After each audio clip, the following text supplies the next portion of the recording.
Good evening. Notice is hereby given that the mayor and city council of the city of Nogales will meet in regular session Wednesday, November 7th, 6 p.m. City council, council chambers. Call this meeting to order. Please rise for the pledge of allegiance. Madam Clerk, would you please read this? I pledge allegiance to the flag of the United States of America and to the republic for which it stands, one nation, under God, indivisible, with liberty and justice for all. Please remain standing. Invocation. Mr. Dilly is going to lead us. Our most kind and gracious Father in heaven, we are so grateful to be here in this country, to have gone through this democratic process, and to have seen the country at its best. We're grateful, Father, for the freedoms that we enjoy and the ability we have to come together tonight in this open forum and support our elected leaders and our civic leaders in their duties. We pray, Father, that the business of tonight from the City Council will be conducted in a manner pleasing to Thee, and that we will be able to move this community forward. And we pray for these things in the name of Jesus Christ. Amen. Amen. Thank you, Mr. Dilly. Please seated. Item number four, I call to the public. First person will be Joe Barr. State your name and your address, please, for the record. Thank you, Mr. Mayor, members of the council. My name is Joe Barr, and address is 855 West Bell Road. I spoke to you guys a couple months ago. Actually, Mr. Garino, I mailed you a letter a year ago when the topic was plan review process, something near and dear to my heart. I've gotten several letters from you. Yeah. And it's still a current topic. If you remember a couple of months ago, we had the unfortunate situation where we needed to unsubdivide a planned subdivision, industrial subdivision, something the city needs. I supported that action. I mean, that was the right thing to do, but the cause was some systemic problems in the plan review and permitting process. And so I told you then that we needed to get that fixed, and it was actually outlined pretty well in this letter I'd sent you a year before. And that I'd be holding your feet to the fire if we didn't make progress on it. I've been in discussions with staff, but I'm here to warm your toes a little bit. I think it's time that this come up and become an agenda item. I'm asking that it be on your next agenda so that we staff and I both can maybe report to some positive reports on progress made. I've provided staff with some suggestions on just simple steps we can take to try to move closer to this. One of them is the very last page there. I slipped in a note that I had sent to staff a while back about code review. And that's an important thing, that we need to follow the rules.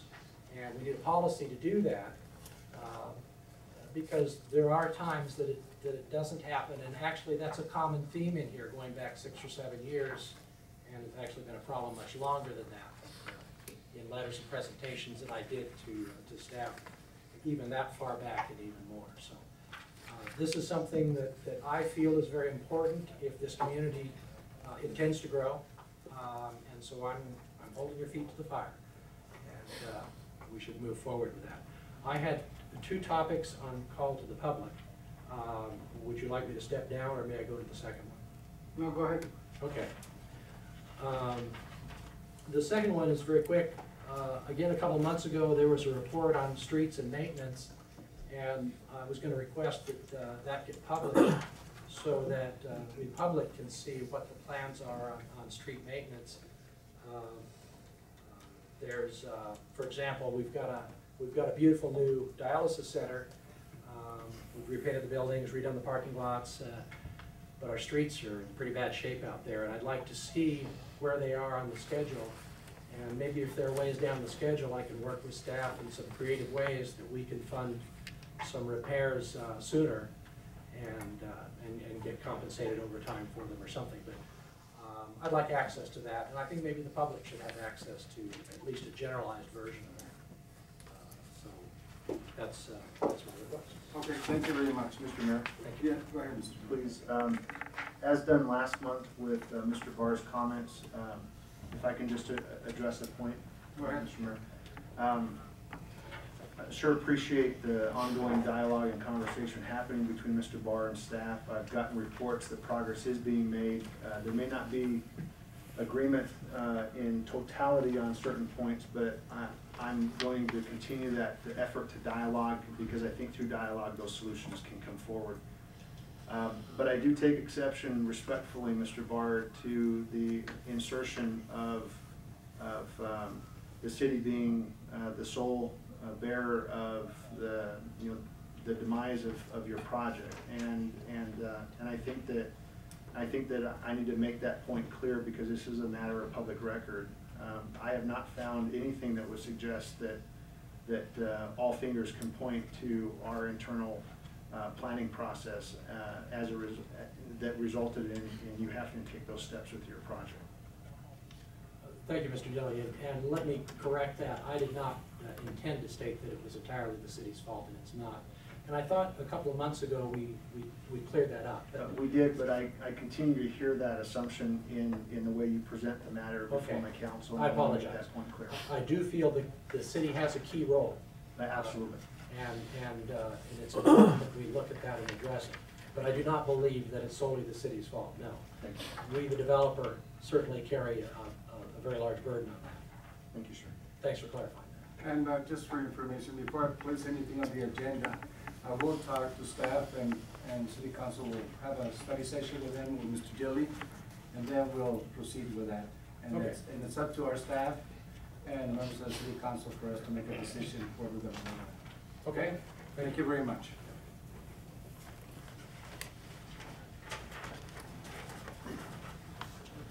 Next is Grant Parker. Please state your name and your address for the record, sir. I have some handouts here too. I wanna sit down.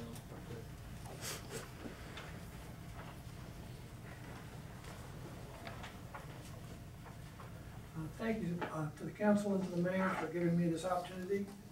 My name is Grant Parker, and I'm the CEO of Lewis Management Resources in Tucson, Arizona. We manage community associations in southern Arizona, and one of our clients is Villa San Simon. I'm the managing agent for Villa San Simon. We have several of the executive board here tonight, and we wanted to talk to you, if we could, about an ongoing issue with the roads and with the utilities in Villa San Simon. Actually, we began discussions with staff back in June of 2011. We met with Michael Massey, city attorney. In November of 2011, as a result of that meeting, we wrote a letter to City Manager Shane Dilly requesting a meeting to discuss the roads and the utilities in Villa San Simon. In December 2012, we actually had our first meeting with City Manager and staff.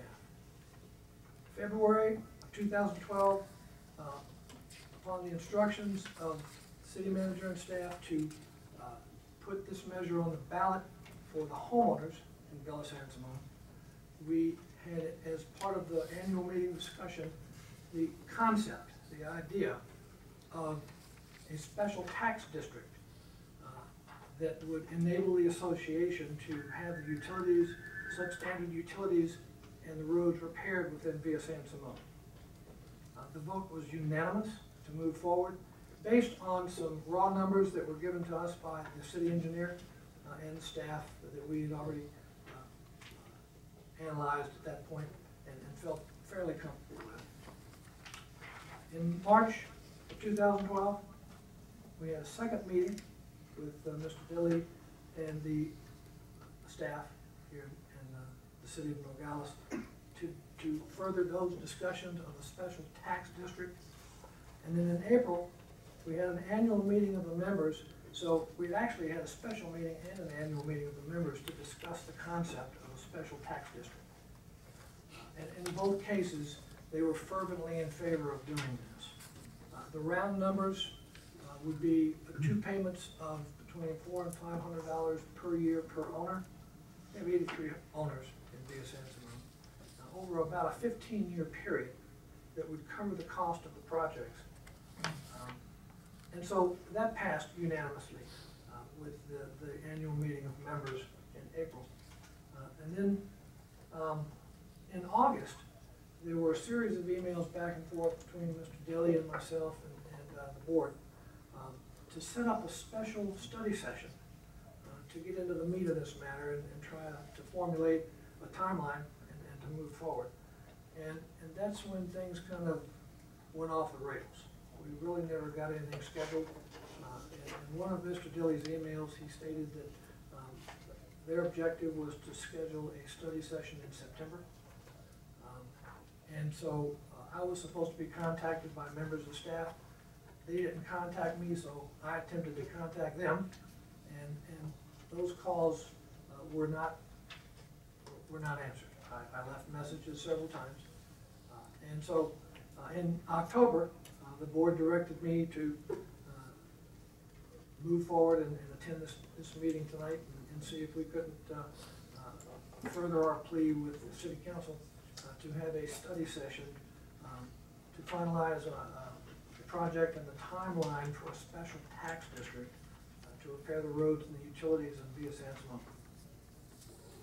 Okay, well, you know, at this point, Mr. Dilly, do you have anything in regards to this, or?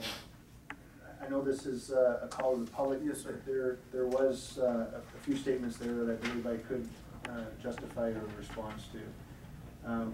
We have everything that Mr. Parker has put forward to the council. He's done so, I think, appropriately. The discussion item that you that was before you as a council on your meeting of October 10th was going to be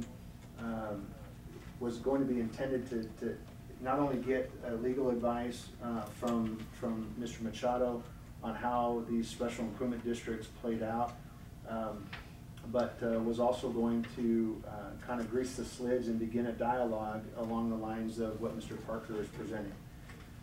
The project is unique. It seems to envelop everything that these special improvement districts are intended to do. As you recall, I was not able to attend that meeting, and because I wasn't able to attend the meeting, I did not want to, and I didn't want to notify Mr. Parker because we weren't going to be able to engage in that discussion. I applaud Mr. Parker and the HOA's efforts to keep this alive and well. I think it shows a lot of unity by the homeowners out there to get behind a solution that has been discussed in quite a lot of depth between staff and the HOA, and I'm excited to be able to get this thing in front of you guys for discussion.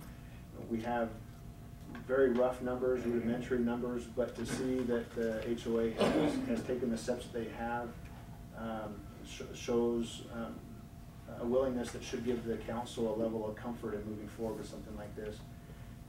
There's a lot of details involved. I have, outside of the discussions that I've had with Mr. Parker, I've had the ability to contact our bond counsel, our finance counsel, Mr. Cafiso and Sean Drawley, and they have some advice that isn't appropriate in this setting, but will be when we have our study session. So. Yeah. What is your schedule? What timeline do you have? Do you have an idea of when you're going to bring it through the city council? With you know, we are going to probably have to have a special session of the council to ratify, or not ratify, but canvass votes.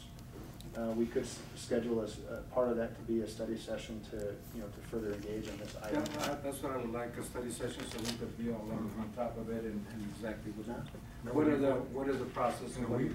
That would be in a week? In a week? Well, when are we going to canvass the vote? It depends on when the county gives us their numbers. It could be a week, it could be 2 weeks, but I would expect it, this month. So. And that study session would be just to discuss? For this item, it would just be discussion. There's a lot of dialogue that the council needs to have, Yes. an opportunity to talk, ask questions, before you're put in a position to have to make any kind of decision whatsoever, so.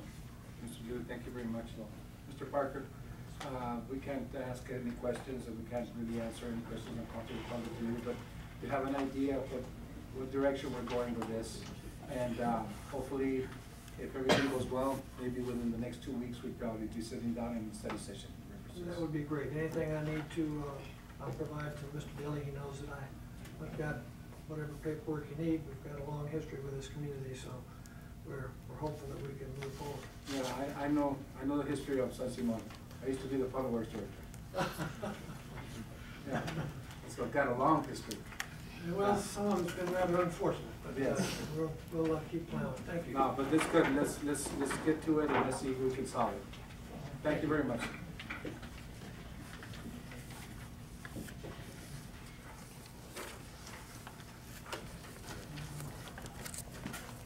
Item number 5. Is there anybody else in conflict of interest? No? Thank you. Item number 5, mayors and council's report on current events. Mr. Diaz, will you please start on your end? I'll make it quick. I've been on too many deals here. I'm just gonna focus on a couple of important issues. Saturday, we had a fundraiser for the kids. It was actually for the kids across the line at the BFW. All the members of the BFW voted to donate the club for their fundraiser. It was Amigos del Café Milenio are the ones that sponsored it. And they had about 250 people. It was very nice. It was very well presented. Dinner was nice, and it was a great success for them. We talked about doing more fundraisers, but now one for the kids here, and maybe we can get another one going for Christmas. One other one we're having a Sacred Heart fundraiser at the BFW Saturday the 10th, which is in a couple of days. We're also having the Lions Club luncheon for veterans at the BFW Saturday the 10th. And the most important thing I'd like to remind everybody, we're having our Veterans Day activities Sunday the 11th, where we're gonna have a parade, we're gonna have speeches here down at the wall.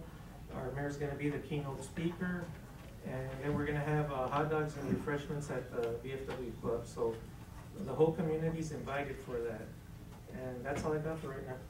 Thank you very much, Councilman. Just what time is that, Mr.? It's, the lineup is at 9 o'clock, parade starts at 10 sharp, and then everything follows that sequence. The speeches will be at 11 o'clock down here at the wall. And after that, about 11:30, everybody runs up for food and refreshments at the VFW. We're really gonna make it short. I can't even remember what happened yesterday, so I'm gonna just let it go. Let me remind you. I have drawn a blank and can't remember anything. I can help you out, Mr. Machado. Remind me, Mr. Machado. I mean, you really proposed line come out. Is that it, Mr. Harris? That's it. Yeah, Mr. Parada. I just tapping up what Joe Diaz just said about Veterans Day and those activities that we have done. Also, the flyover will be at 10:15 during the parade. And I attended the health fair here in the city, was real good, organized real nice. And I attended, well, the Tucson leadership meeting that we had here. Yeah, it came out real good. And we have a breakfast for Friday at 7 o'clock in the morning at the Lincoln School with the kids out there, the veterans. That's about it. Are you gonna invite the kids that went to Elm School? I guess you're not going, Mr. Hanesian. I'm not gonna be there either. We had our EBT meeting in the health fair. Lincoln's. Everything was, I wanna thank everybody that did the health fair. You know who you are. It was great. It was very good food. Oh, I don't remember, so that's about it. I'm wishy-washy right now. That's good, Mr. Felix, and thank you very much too.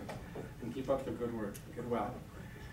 I also, I want ditto on everything, the members of the council, the health fair, the business leaders, and also, I also wanna invite everybody. On Friday, we're gonna have the first annual supply chain conference, which is be very good for Nogales. Hopefully, we'll have a good attendance from both sides of the border in relations to trade and image building. It'll begin early in the morning, so it'll be an all-day thing. So this, especially the directors, I hope you can all attend there and be part of this and listen to some of these people that have opportunities of probably bringing business to Nogales, hopefully in the trade area. So this will be our first one. And this is in conjunction with the county, the city of Nogales, and SECO is putting this together. Also, Mr. Dilly and I, we went to Casa Grande. We went also over there to speak with MAG. We were, it was unique. I was invited to be part of a panel. And we've been very fortunate that we've been invited several times. That building that partnership with MAG and PAG and all the other councils of governments and NPOs in the state of Arizona, I think is very important for our community, for the growth of our city. So we expect to do that a lot more and hopefully make our city prosperous and make it a business-friendly community the way we want to do our city. And I do remember what happened yesterday. and I know some people draw blanks. And who won, right? And I know who won. Where am I? Yes, and Mr. Hanesian does not want to admit it. It'll take him a year or two before he realizes what happened. But President Obama is the next president for the next 4 years. 4 years. Yes. Where am I? Where am I? and the elections, I'm glad they went well in our city. And I hope that everybody that's coming in is coming in new or re-elected. Their plans are to improve our city, improve the image of our city, and continue working hard for our community. And let's hope for that, the best of it. So that's all I have myself. And there we'll go to item number 6, consent agenda. Thank you. Thank you very much. All in favor, signify by saying aye. Aye. Aye. Opposed? The ayes have it. Item number 7, update on the city fountain. Tapia.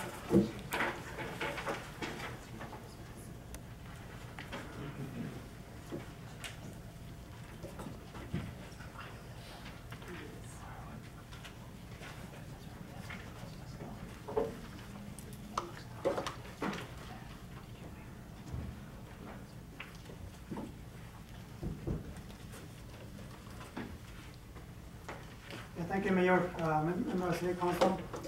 As you know, we have been working on the water fountain for a few months, trying to find different solutions. And as you remember, a few months ago, we also filled the water back into the fountain. And we tested the concrete walls of the fountain. And we found out that there was a lot of leaks going to the concrete. So after looking at different areas, we start thinking about, is there a way we can take advantage of the challenges we had in this water fountain in the park? It's a people place. So by thinking like that, we start trying to develop a concept, a different idea to be able to use the space available in the area and be able to apply it to for more people gathering, coming to the place. And this place has a lot of history that was told by different people that live in Nogales. This place has been used by the high school, graduations and ceremonies like it happened in the 9/11. And by looking around, we're missing space, people space. So the handout that I just gave you there shows some examples of the solution that we're trying to find out and divide the project in 3 phases. And also, you remember, we have some money allocated during the last budget discussion, we got $35,000. And during that time, we're still thinking, the main idea was only to repair the fountain. But after a while, we couldn't find a way that the money that we have was gonna be enough, not even to repair the fountain.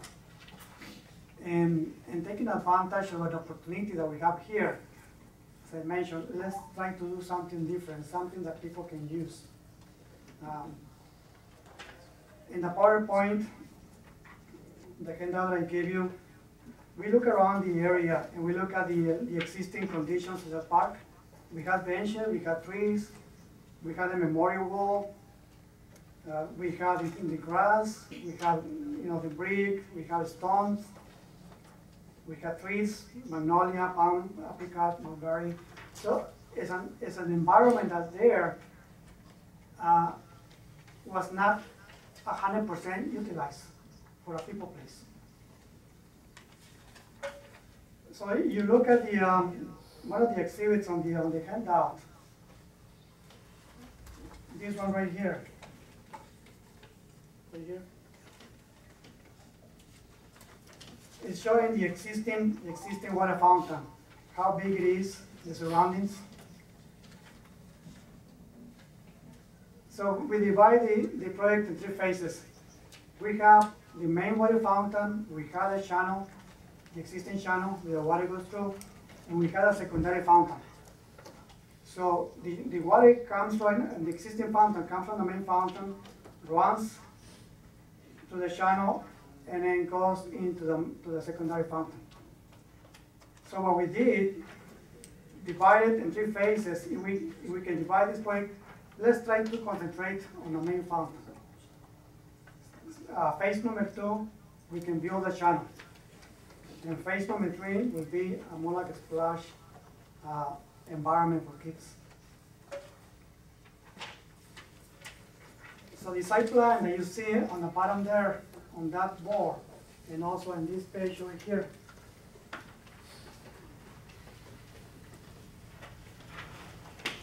Mr. Copy of the one that references master plan. Yes, the master plan.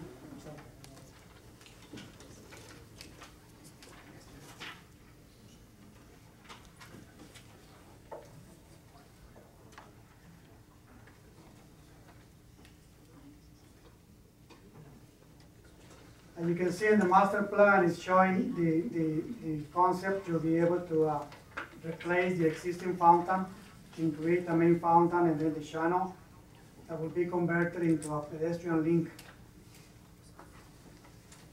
On the exhibit, on the slide, on the next slide after the master plan slide, this one here, is showing the existing conditions. As you remember a few months ago, we have a hard time to maintain the water because of the leaks. We're spending 1 million gallons a month for water.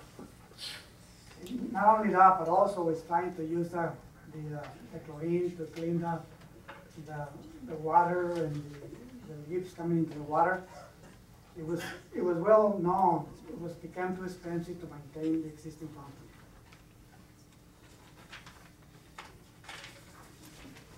So the idea that it came out of this study, trying to replace the main fountain is something like this. This is a slide that you see here.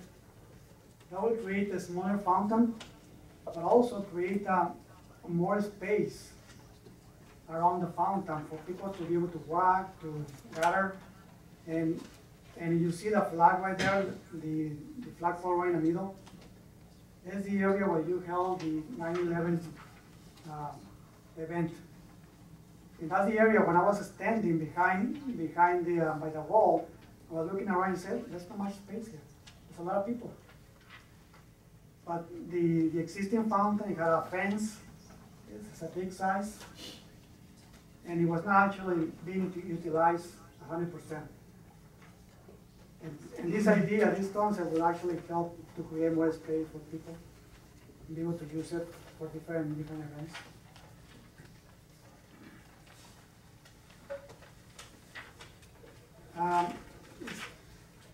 So the main fountain also, the idea that we have is to select one of these, the spray ring and the cascade. That will be something that will be placed on the main fountain. On this slide. The next slide, just to show you on phase 2 for the master plan, we're trying to convert the existing channel, the water channel, into something like this. This slide, you see it more pedestrian, be able to communicate, to link the main fountain to the secondary fountain, something like this. And the last one, on phase number 3, it will be to create an environment for kids to be able to gather and play. That's the idea that we start discussing. So what if, can we do it? So we start hearing different ideas. If this came out, it's something a lot of kids right now, they go into the park, but they don't have something like this to utilize. And then on the east side of the fountain for the kids, the splash fountain, we also intend to create more like a bench with a wall on the last slide. And the idea that we have is to utilize the same environment for the memorial wall, just to use the same materials, the same type of curvilinear wall, and put the City Hall label right there facing Grand Avenue. So that will be for a phase 3. So what's the problem, you may ask? As you remember, our budget allocated only $35,000. May I ask? Now go back to the report that I gave you here. We sent the concept design to 3 different companies, and to build a main fountain, it came out $35,000, $43,000, and $30,000. So that was the lowest bid, $30,000 to create the environment for the phase 1 main fountain. That's for the fountain. And on page 2 of the report, we need to create the more people place around the fountain. So to create a concrete, the cost, labor and material, is coming out like a $5,500 around the fountain to make more space. So that would be a phase 1. On the last page, you see a table on the last page, and it's broken down by phases, but also by pre-construction. So what do we have to do before even start phase 1? We have to demolish. That's the direction. We have to demolish the existing fountain, and then fill it, and compact the the holes there. And also, if we go only to phase 1, we have to create install sod and new grass, and then leave for the future phase number 2 and phase number 3. That's a recommendation I have right now. And to do the phase 1, that will be $47,000 and $43,000. And we have right now, because we use concept design and we had a report, an expert came to the site and gave us ideas. So we use some of the money already. So basically we need just to finish phase 1, we need $16,496. That's the estimation is coming out to add to complete phase 1. Unless if we go to create a whole environment in the park, the cost is coming out to $73,543. And we don't have money right now. But it's very close that we can finish phase 1. If we can find some money allocated, Mr. Tilly can find it, and Harry can. He can find it. So that's what I have for the fountain. The demolishing and then, you don't plan to do any of that in-house? Yes, I'm sorry, I didn't go through that. On page number 3 of the report, we're trying to use, Mr. Parsons' idea was that we can use public works employees to do demolition. We have to buy the backfill, but we can use our own stuff. And to compact it also. Yes. And some of the concrete work? That one we Like did. for instance, that area where you want to have public space. Yeah, we bid in that one too. We asked for 3 different companies, and that was the lowest. We got a very good price for that one, actually. It's a color, Yeah. it's a color concrete. Okay.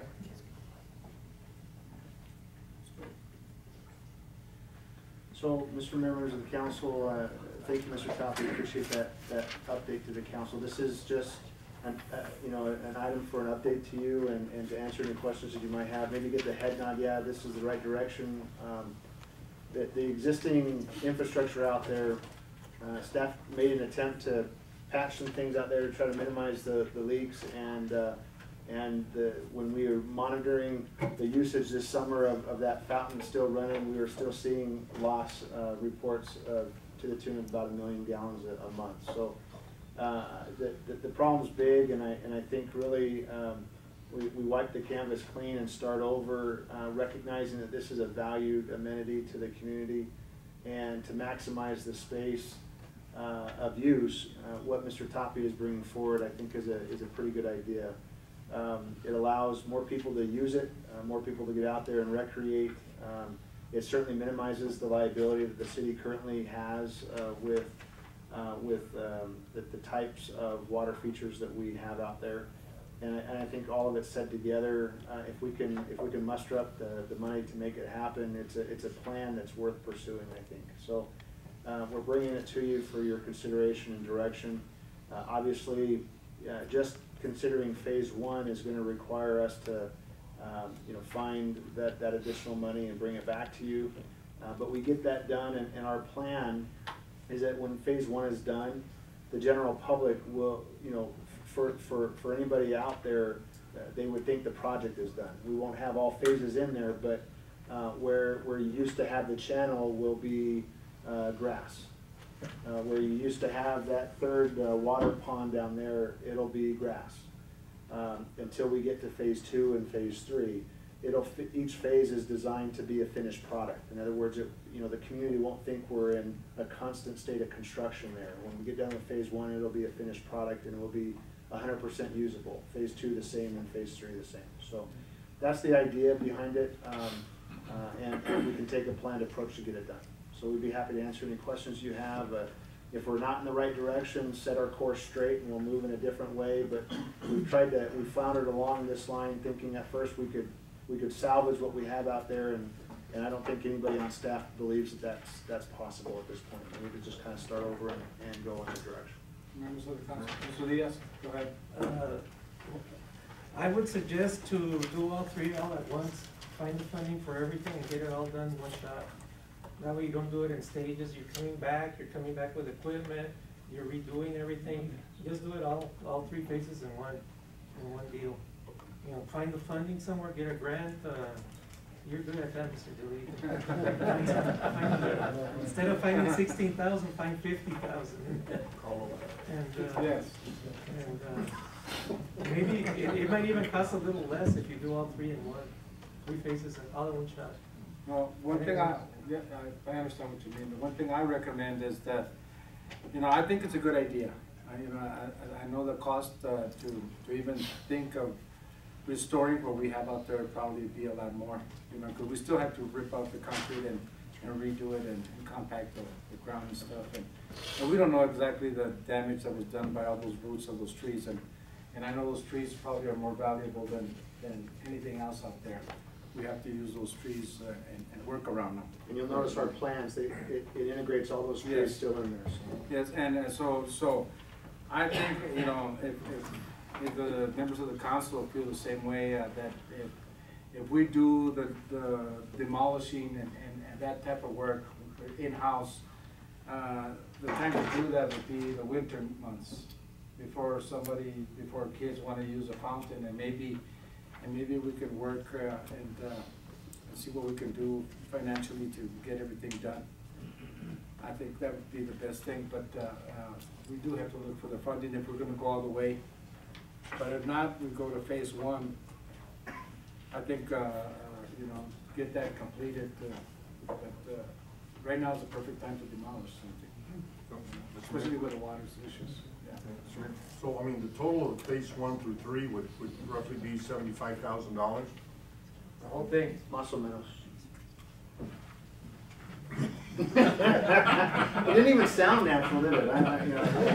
Okay, well, thanks. You know, I'm trying. Castle, man, those. Come on. It's not a react a castle meaning across the line. All right. No, Mr. Parra, what do you think? You know, I think we had to really work on it, the way that we suggested right now. I think that park is one of our most beautiful parks that we have in the state of Nogales, right there. I see that a lot of people, you know, weddings, getting pictures taken, quinceañeras, and there. It's a beautiful park. Yes. And the way it is, if we could rebuild it the same way it is, it would be great. But I know we have these other problems with it, but I would like to see them get it going and try to finish it in one shot. In all, just take care of it in one shot. In one shot, I think so. Yeah. Yeah, pretty trust this. Ramon, what do you think? I agree, but we need the money. Más o menos, Ramon.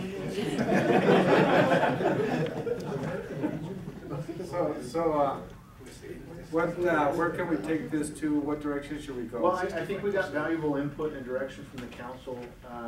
Staff will take back that direction. We'll see what kind of options we can come up with by way of finding the funding for it, and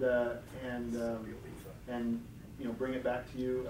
Either way we go, it's going to need to be an actionable item by the council because we're going to be moving money around. So, but I mean, if we decide to go, for instance, with doing all three phases in one shot, still the time right now is perfect for the demolition and you know, to get it done in-house. Remove all that concrete, fill in, compact, and then and leave the site where the fountain would go, the main feature, and then plant sod on the other one and work around that. So we'll go back to the drawing board and find out what we can do and come back with a recommendation. It'll depend on if we're able to find all the funding or part of the funding, but at least we have the council direction that this is a good idea and this is the way we should be going, and so we'll run with it and bring it back to you. Can I recommend something when you go back to the drawing board? Sure. Do it in-house and don't spend any more money that you don't have to get it done. Because I think you've got the idea already set. Don't go find somebody else and throw another 15, 20,000 to somebody and have them come up with a design if you already have it. I'm sure we have the staff that can do that. We were very fortunate. We actually found a young lady that had graduated from the University of Utah. No, I'm sorry. University of Arizona. And Maso Menos, University of Arizona, and in architecture. And so she really came in and offered a lot of services by way of making sure that we're protecting these amenities like the trees, and we're going through there. So it was a big help. We've got a lot of projects going on right now that would otherwise consume that in-house resource. So I think it was very efficient and appropriate for the cost. So we got what we need to move forward. Okay. Well, I think that's a good idea. Members of the council feel the same way? I think so. Yes. We'll go in that direction, Mr. Billy. Thank you for the input. Thank you. Item number 8, discussion and possible direction of outdoor flooring of entrance to City Hall. Mr. Tapia.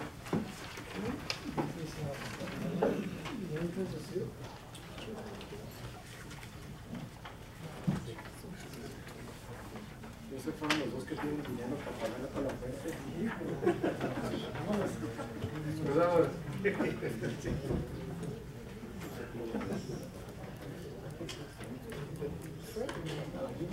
Maybe we should do it public-private funding.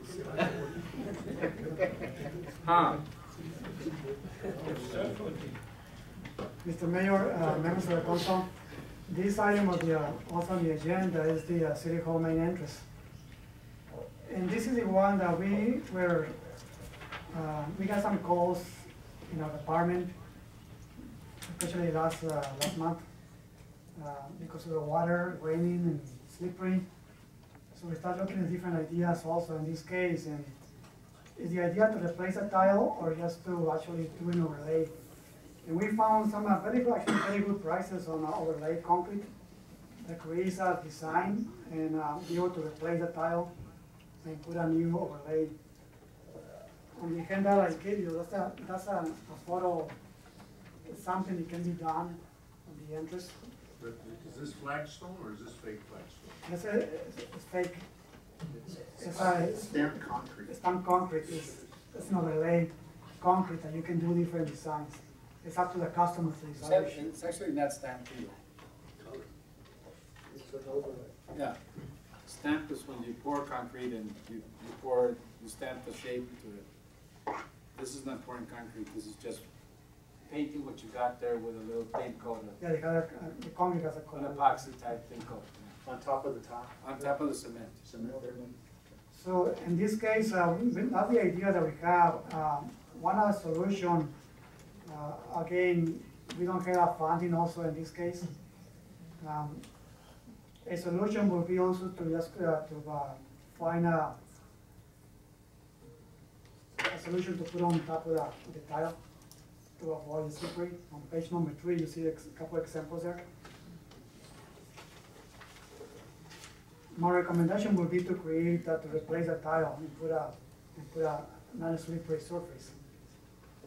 But if it's no money, a solution could be also a little more temporary to put on top of the existing tile, and then it will not be slippery. But it can be only a temporary solution. But in my case, I think my recommendation would be to actually replace the tile to something like a layer of concrete. The price for that one is about $7,900. How much? $7,900. On page number 2. How many square feet is it? No, I don't have it with me here, but it was the contractor gave us the numbers based on the square footage. Who was the contract?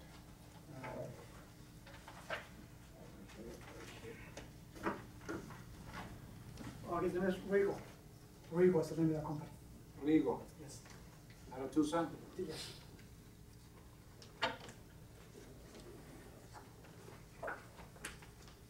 Do they seem house?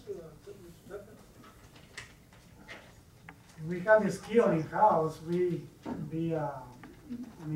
the staff is limited. I don't know if Mr. Barcenas can help us here, but we have something with skills of concrete. It's color concrete, it's a different materials, demolishing the existing and then putting new one.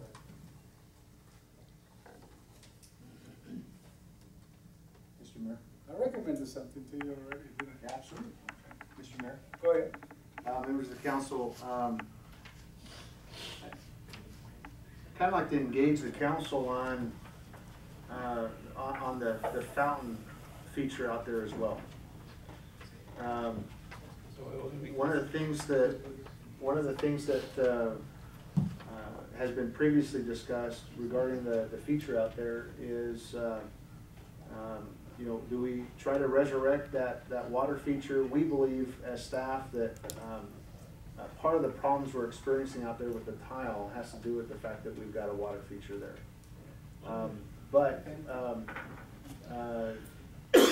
Could something else be put there, a planter, style, something else there, or just totally just get rid of things and do the new surface out there? So I'd like to have a little bit of input from the council in terms of what you'd like to see out front.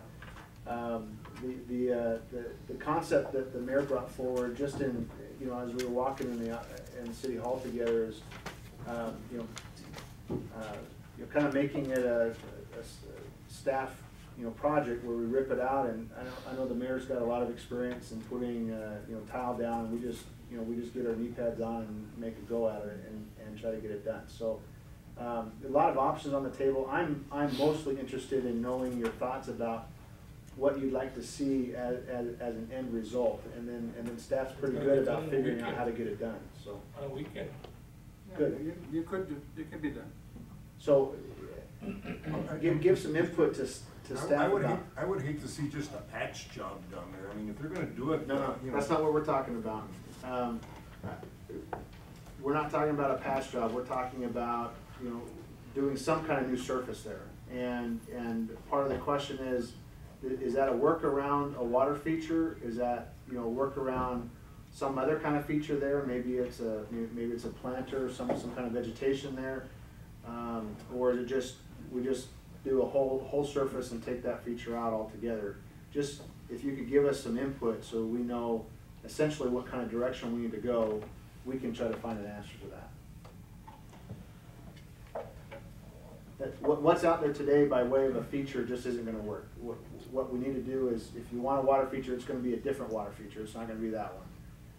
If you want a planter, it's gonna, you know, we can come back with some ideas. If you just want it, just, you know, maybe put benches out there for people to sit on, you know, we can do that.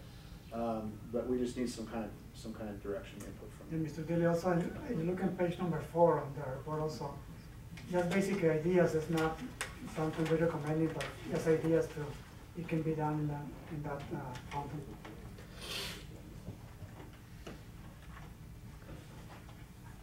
Yeah, I think we have to have some kind of water feature out there. It doesn't have to be, it could be a planter with a fountain, or it doesn't have to be the water. We seem to have always had problems with water. As far as I know, that fountain that's out there costs us $3,500. Did it cost us $3,500? Just the Just blue thing. The blue thing, yes. It's $3,500.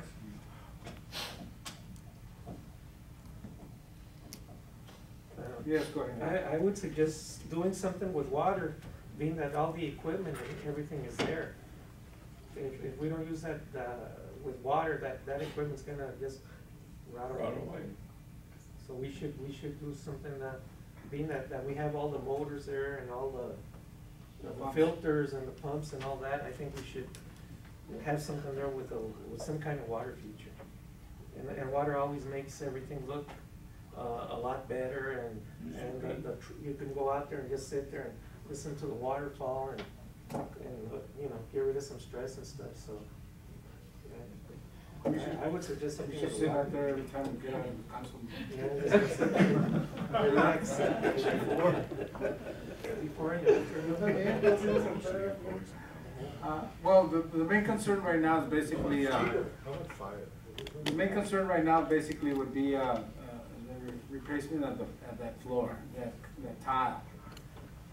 And, because, you know, we can leave that fountain. The tile's not gonna be in the way. I mean, the fountain's not gonna be in the way. The tile can be removed, we can leave that shape there, and if down the road something wants to be removed, it doesn't matter, it's not gonna bother the tile. The problem right now is that the tile that we have out there is not a non-skid tile. So every time it rains, every time the fountain spills over with the wind, we're having problems. People are slipping and you know, so we need to put a non-skid type surface. And there's tile, but the proper tile was not placed on that work. That's indoor tile. That's something that should have been inside somebody's living room, not outside City Hall. So, you know, I recommend that if Public Works employees remove it, I can come in and train them how to do it, and I'll do it for free. Says I can help. The city buys the material. Give it him. Thank you, Will.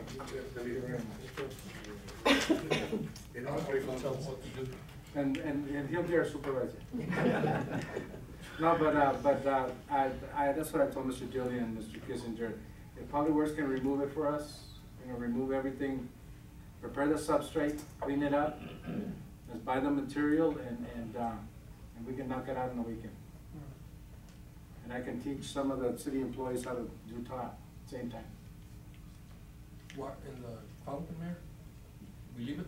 Leave it. Or demolish? I would suggest leave the fountain, like Mr. Diaz says. And the fountain still works. But the problem is that the cantera part it was a very, very weak cantera. It wasn't a very good sturdy cantera, so it's breaking up. It's breaking up. So, but the thing is that if we leave that radius there, for instance, if it's left, and later on we want to remove it, nothing will happen to the tile. You know, we'll put it around the fountain as it is right now, and then If we wanna remove it and leave that, or even plaster it, or create a bench out of it, with some type of other water feature, like planter. Mr. Diaz says, we can do it, or even a planter. If you notice, the fountain has a plaque, Mr. Sherman's plaque on there. Well, see, that fountain wasn't the original fountain that he donated to the city when he was mayor. It was another fountain. The other the one he donated, I removed and put that one on there. And then later on, the other one broke down because of the cantera. And then the 2 administrations ago, or no, Octavio, we put the blue container, the vase in the middle. So it's gone through phases, but I put the plaque back on there. Because the administration at the time wanted the plaque put back on there because it was a donation from the chairman. So, you know, if we leave that same area as, part of that, I think would be okay. But we could work around it. Would you be okay as a council then if we did this and for the time being, we just made like a planter out of that? There's water access and until we figure out what we want to do with the water feature and have the money to do it? Yeah, because Just leave it like that. It's, the pumps are there and But we can, I mean, we can clean it up because we can actually, you know, plaster around it so it's a benched style and then use the inside as a planter for the time being. Or just put pots in there or whatever. Something. Yeah. Something. Something other than, it looks like it should have water running in there and there's no water running in it. And so turn it into something that looks like it's supposed to be there until we get to a point where we can put something else. Okay. I appreciate the input. I think that's all we need. Yeah, thank you. So should I measure it for you? Tell you how much it's gonna cost? Yeah, I'll be good. I'll take care of that for you. We'll have somebody with you so they can learn too. Okay. Perfect. Is that okay? Mr. Hernandez, you can supervise with Mr. Freddy. Yes, I can. I'll tell him what to do. Okay, sí, mira ya hubo discriminación. I'll push him off the edge. No, más o menos, todo. Thank you, Mr. President. Okay, we have, item number 9, discussion and possible direction, Nogales Rights budget shortfall, Mr. Kissinger. Mr. Tapia, well, you got it easy, Mr. Tapia. Easy. Mr. Mayor? Yes, sir. Mayor and Council, we want to take this opportunity to talk to you a little bit about our Nogales Ride problem and some of the challenges we're having in the budget shortfalls that we found within the Nogales Ride program. As you're aware, the Nogales Ride, the program over the years has evolved and has changed. This year, you all passed a budget for Nogales Ride for a total of $96,000. We anticipated out of that $96,000 to receive $93,000 that we applied to the state through SEGO for funding. Unfortunately, just recently we received the news from the state that they were only going to be able to fund us at the $63,000 level and not the $93,000, which brings us to a budget shortfall. You're going to see an item coming up here on the agenda. I don't know which one it is, but it's a subsequent item here real quick. 15. Yeah. Item 15, thank you. Item number 15 that also addresses the Nogales Rise. What staff recommendation is that we unfreeze the mobility coordinator position for Nogales Rise. Actually, I think we freeze the Nogales mobility coordinator and unfreeze a full-time bus driver. It is, if we are able to do that tonight and with about $4,000 worth of carry forward money, we believe that staff that we could put on the Nogales Ride program as you currently have it today. That'd be just full-time bus driver doing the same service that we have today. We'll be able to carry forward for the rest of the year with that. However, there's a bit of a problem. the $63,000 that Segal gave us included money for the mobility coordinator, okay? We are in discussions with Segal right now to see if we can use the 18,000, because they only gave us 18, out of the 63, 18,000 was for the mobility coordinator's efforts. We're talking with Segal right now to find out if we can use those $18,000 and apply it to the program in general, but still provide some of the services with in-house staff to the mobility coordinator. Not the full that we used to have before, but some of those services. We won't know the answer to that question until we receive a scope of work that they're asking us to look at for those $18,000. If that scope of work is something that we believe that we're able to do and fit in with the $63,000 that they're giving us, we're willing to tell them, I know that sounds weird, but we're willing to tell them, keep the $18,000. Okay? And we won't have a mobility coordinator, because it's not in our interest to have a mobility coordinator without a bus driver. They gotta coordinate somebody.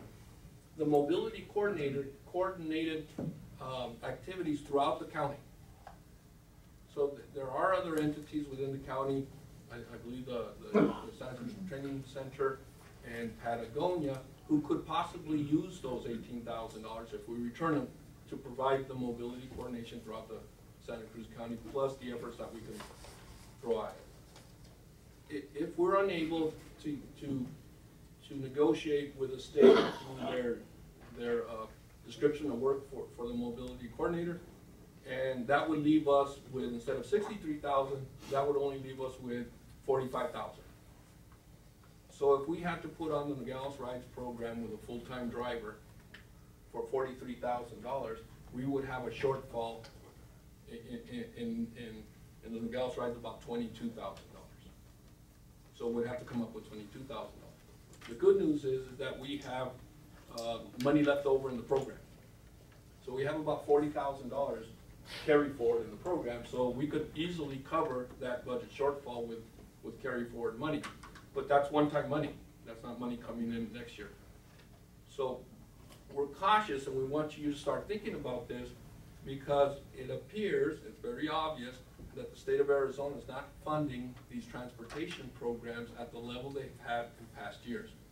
So we're anticipating that next year's budget, we're not gonna receive the 63, we're probably gonna receive less.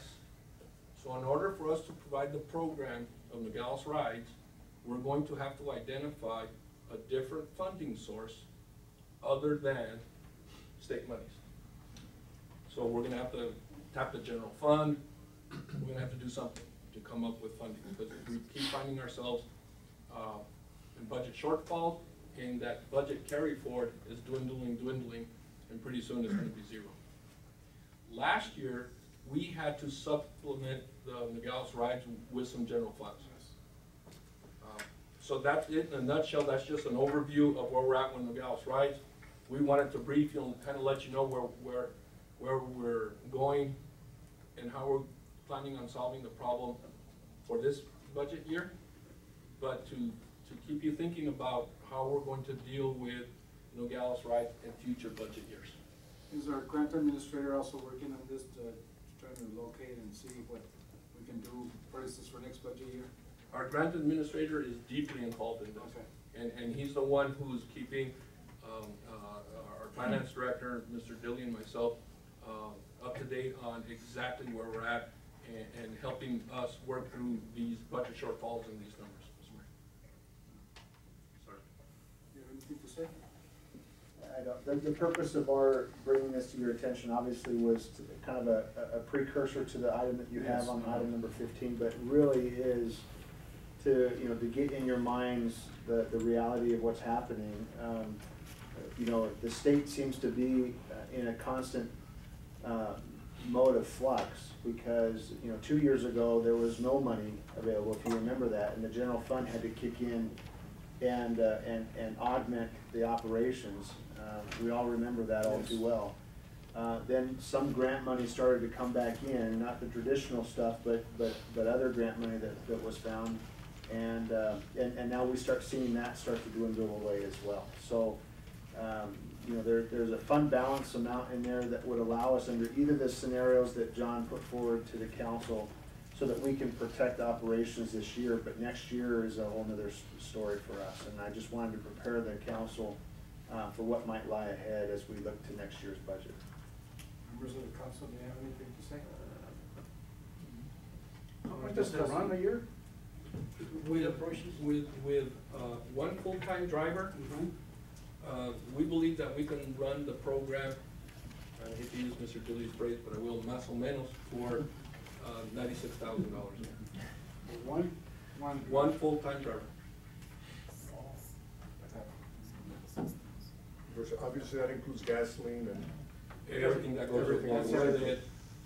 You name it, that's Tires the and whole. this, yeah. John, I'm sorry, that The whole 90 enchilada. that 96,000, is that just one FTE in the body, or is that an FTE plus the coordinator? The 96, because we just presented to the council a solution that would be $63,000 if we had just one full-time driver and no coordinator. Correct. Well, I just want to clarify. Right, I'm hedging my budget a little bit because that 63 number that you're looking at, Mr. Dilly, is bare bones, fingers crossed, hoping everything goes okay, no hiccups. So when Mr. Pada asked me how much would it cost to run the program for a good comfort level, I like to hedge myself a little bit on that and not have those stresses on staff and look at a funding of somewhere in the $96,000. When we put the budget together this year, It was 96 with what did we contemplate in that 96,000? a mobility coordinator and a part-time driver. Thank you. So 1.5 FTEs for 93. And really, that budget was based off of the responsibility that SEGO was giving us as an organization through the funding. So we anticipated having the mobility responsibility plus the obligation to do the pickup and the operations. And so At half the level that we're doing now. at half a level, right. So that was at $96,000 a year to make that happen. If we're successful in pushing the mobility side of the responsibility onto another agency and then give them that 18,000, you know, we believe that we can do a full-time bus driver, which is really what we need for this $67,000 number a year, and that would include the maintenance, or you know, the O&M on operating that truck or that bus. Correct. Okay. I hope that answers Yeah. your question. Yeah, I was just interested in the coordinator, you know, the bus driver must know the route by heart already. You know, I mean, that way you need a coordinator, unless it's a mandate that we have to have. It is. State law. There's strings attached to these grant funds, and SEGO has to make sure that there is somebody in the county that's doing the coordination, you know, the program coordination and the training. And so up until this point, it's been the city of Nogales that has kind of helped provide that, you know, the training. They would go to various agencies and make sure that there was proper training and stuff like that. So if we don't have to do that, if we can find a way to just do the operational side, then we're looking at a full-time, one FTE and operations at 67,000 a year. Bare bones. Bare bones. No frills, No hiccups. no hiccups, no surprises. So what we'll do is, we'll just, thank you, Mr. Kissinger, and we'll Yes, sir. wait for item number 15. Thank you.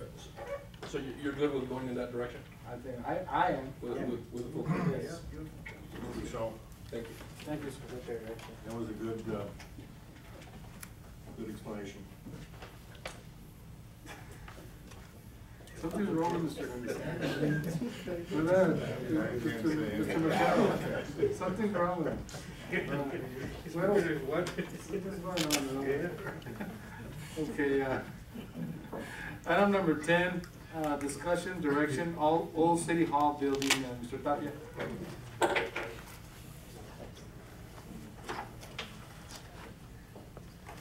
I know where you can save a lot of money, Mr. Tapia. All that paper you're taking. Yeah, I'm looking for money.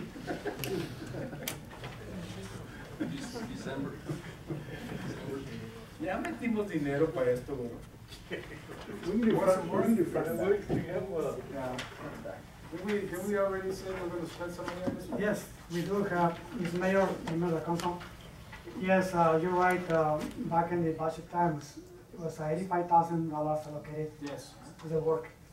In this update, just to give you an idea what we're trying to do. Right now, we have a beautiful building, historic building. It's a jewel in downtown Nogales. So what can we do with it? I think I will start looking at ways to make it shine. And my previous experience in working with the city of Tempe, in downtown Tempe, we did similar work.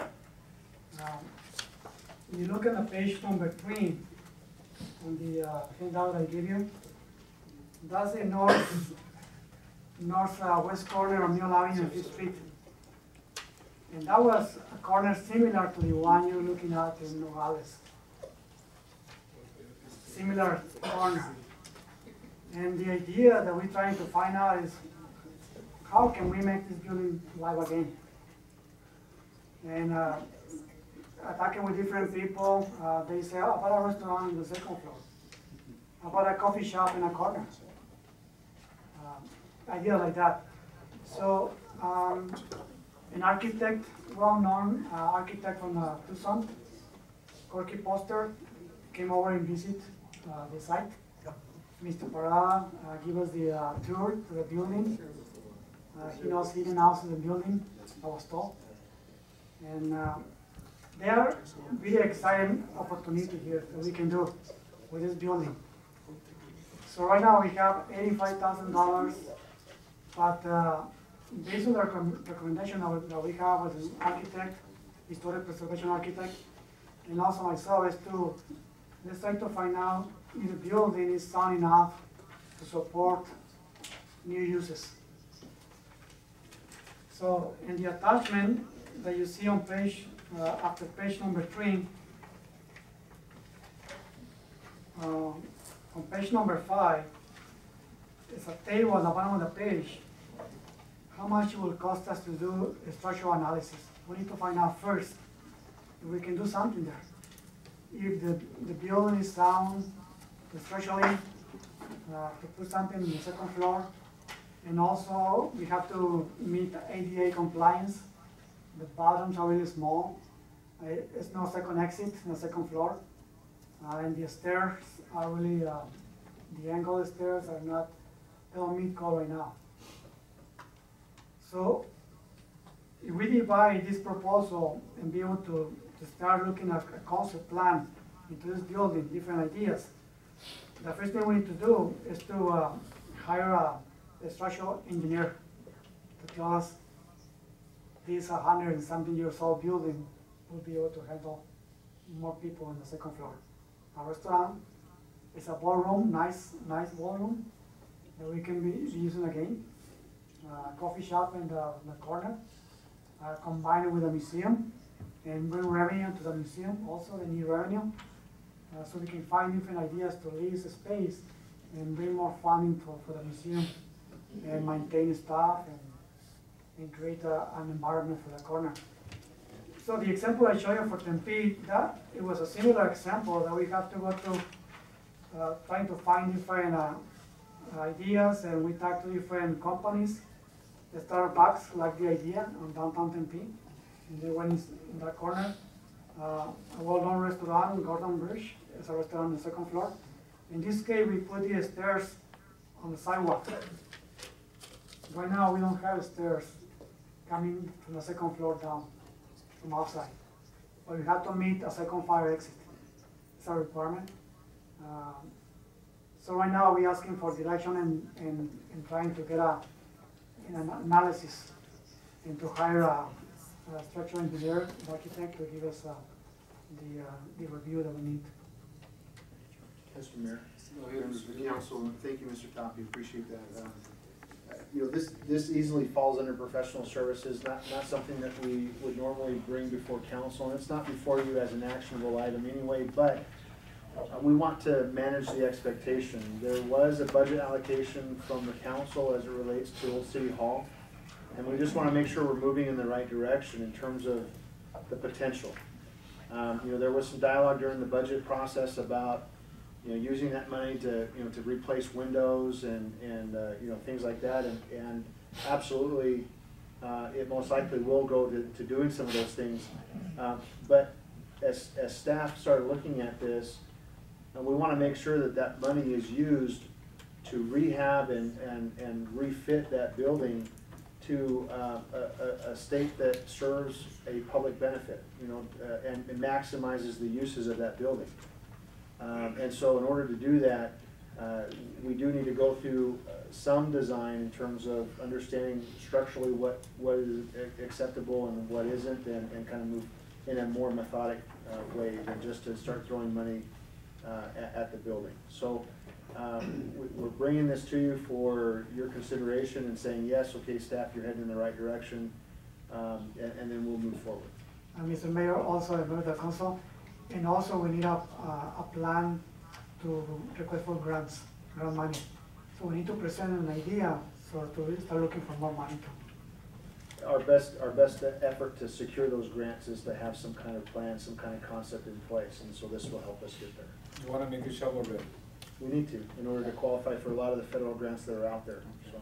Yes. That would be with the studies. Uh-huh. Members of the council? I think so. Yeah, it started. Yes. But, Yes, absolutely. Great. Thank you. Yes.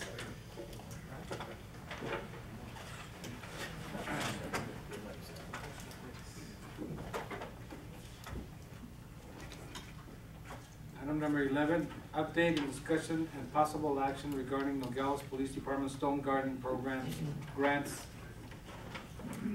Mr. Dilly?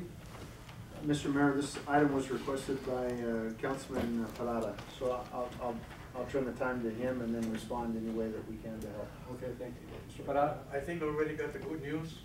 Yes, sir. Stone Garden, I'm glad that it's on its way now, and I hope we benefit from it in a long ways. If I might, Mr. Yeah, Mayor, go ahead. thank you, Councilman Parada, appreciate it. In your boxes yesterday, I put a copy of the council on a memo that I gave to Chief Armson and the police department. We received news early on Tuesday morning from the state that they were going to lift the hold on the grant reimbursables. You know, my commitment to not only the council but the police department was that when we got to that point, I certainly would feel comfortable lifting the hold on the operational side. As you recall, you know, we had a $900,000 IOU from the state going into this process. Today we have an accounts receivable outstanding to the state to the tune of $275,000. But with the announcement from the state Tuesday morning, I feel very comfortable in opening this thing up and allowing operations to move forward. I've been in touch with Chief Arnson and his command staff today already. They have schedules filled beginning tomorrow and working through the week with Stone Garden. I've been reassured by command staff that they're developing policies and procedures to make sure that the Stone Garden operations are administered effectively and appropriately. That will involve communication between the police department and finance so that we can try to make sure that we don't get into this situation again. And I think that we're on the right course, and it's been a long haul, and I'm excited that we're out the gate going again. Thank you very much, Mr. Dilly. Thank you very much, Mr. Parada.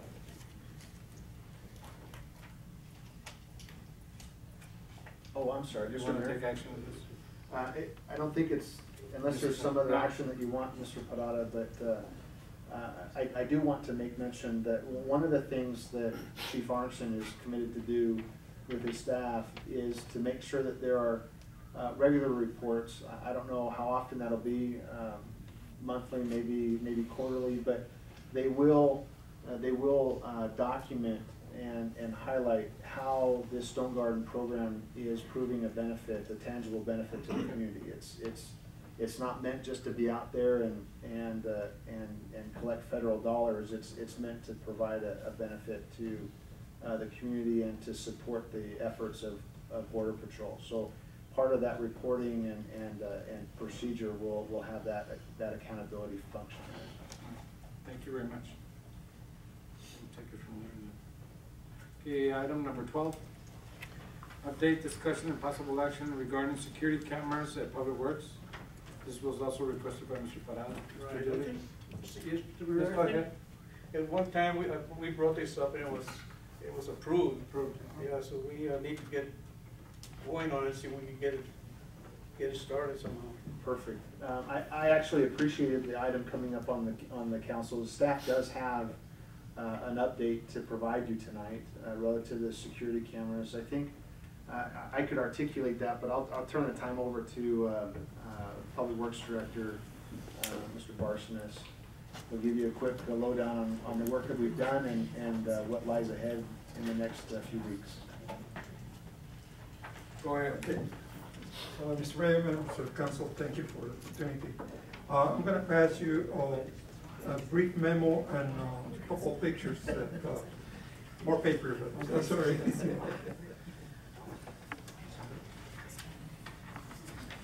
See, we would have already paid for the fountain. Yeah, oh. The iPad.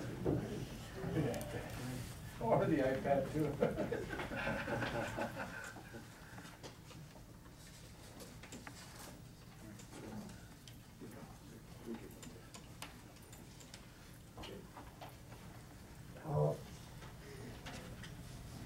As you mentioned, in the budget process, you allocated some money for putting security cameras in Public Works. We have been doing some kind of background work, trying to get quotes and see who could do the good job and provide us with some proposals to do it. And we requested these proposals. We received 3 bids for installation of the cameras. We have, what you have in there is the lowest bid that we received for the system. This system is, you have the picture, that's an aerial picture from the top of the building, Public Works. The arrows that you see there are different angles that the cameras could cover in the outside of the building. And the pictures inside that you're looking at, there's some proposed locations for inside cameras to try to monitor and view the public areas in the building, the lobbies, the hallways, the access. So that's where we are with the cameras. The lowest bid is this one. The system consists of 16 cameras with a DVR that's capable of recording between 30 and 60 days of video. So we have a history, depending on the definition that you want to have in the video. You can reduce the days that you record, or if you have more grainy video, you can extend the time. So that's why it's between 30 and 60 days. The system is going to be integrated with the network that the city owns.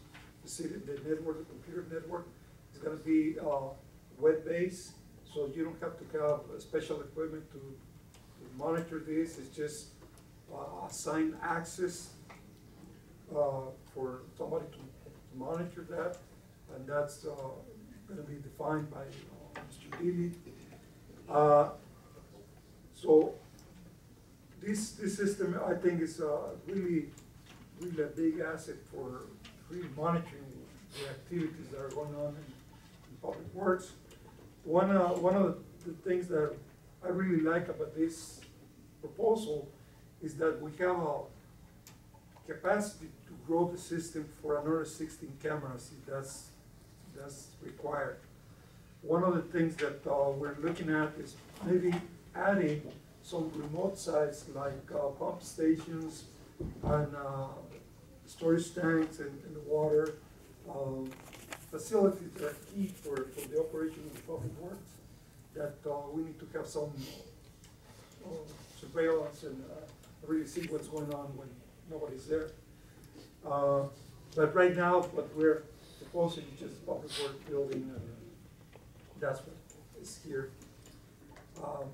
That's in a nutshell. We have the bids, and we're going to be doing, the company that is the lowest bid is Sentry from Sentry Security from Tucson. And they're going to be doing the installation and the setup. We're going to, the city staff, the electrician, is going to run the wiring from the computer room to the different locations of the cameras. But that's a really simple activity. It's not going to be doing any connections, not complicated, just running the wire from the computer room to the different locations. And we believe that we could do that in probably in a couple of weeks at the most. So once that the wire is in place, the company would come and install all the cameras, set that up with the help of Mr. Contreras on the IT. We would set that up through the network that the city owns. I don't know if you have any questions. How much was the bid? The bid is $21,000, $21,000 for the equipment, plus the materials and for the installation of the wiring. So we don't have a quote yet for the materials. The rule of thumb that the contractor told me that we could use for the wiring was about $10,000. That's more or less the cost of running all the wires and materials. So we would be probably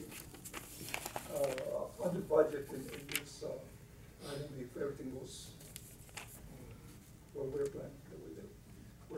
Mr. Mayor? Go ahead. Is there, this includes where the gasoline, where you go gas Yes, up? yes. There's camera or cameras there? Yes. I didn't mention that, but the idea was to cover the front parking, all the access to the public works yard, the gas dispensing facility that we have there, all the backyard where we have all the equipment and trucks parked. And there's a little bit of overlap, some of the cameras, so you cannot see from one, you can see from the other one. But we believe the experts that came and gave us the proposals, they say that it was really good coverage, that what we're proposing. That includes also the inside, like it's shown here? Yes. Yeah, the pictures are just to give you an idea of what area we would cover inside. What was budgeted for this? $35,000. 35,000? So it'll probably be around 32,000. That's our expectation. Of course, on the inside, Mr. Mayor, members of the council, on the inside of the building, we're covering, you know, the more common areas, the hallways, you know, things like that. But principally looking on, you know, 360 coverage on the outside of the building, and then what we can on the inside by way of coverage. We've got the warehouse in there that we want to make sure that we're watching pretty closely and things like that. So just again, Mr. Mayor, how soon do you think this can get started? Well, I know that the requisition orders have already been you know, processed, so it's a matter of securing the material and getting the wiring done before the contractor will come in and do the installation. Alejandro, you mentioned about 2 weeks to do the wiring. Yes. Once you have all the material. Yeah, they can. Yeah, once everything is in place, all the wires and the boxes and everything that they need to put, the contractor could come and they say that maybe 2 or 3 days of work would install all the cameras and set up the communication between the cameras and the network. I think given the fact that we've got, you know, Thanksgiving here in a few weeks, I just want to give us plenty of time, but we're very optimistic in having this done before the end of the calendar year, so. All right, good. Yes, ma'am. Mr. Parada. Well, thank you. Thank you. That's all right, right? Yeah. Thank you, Mr. President.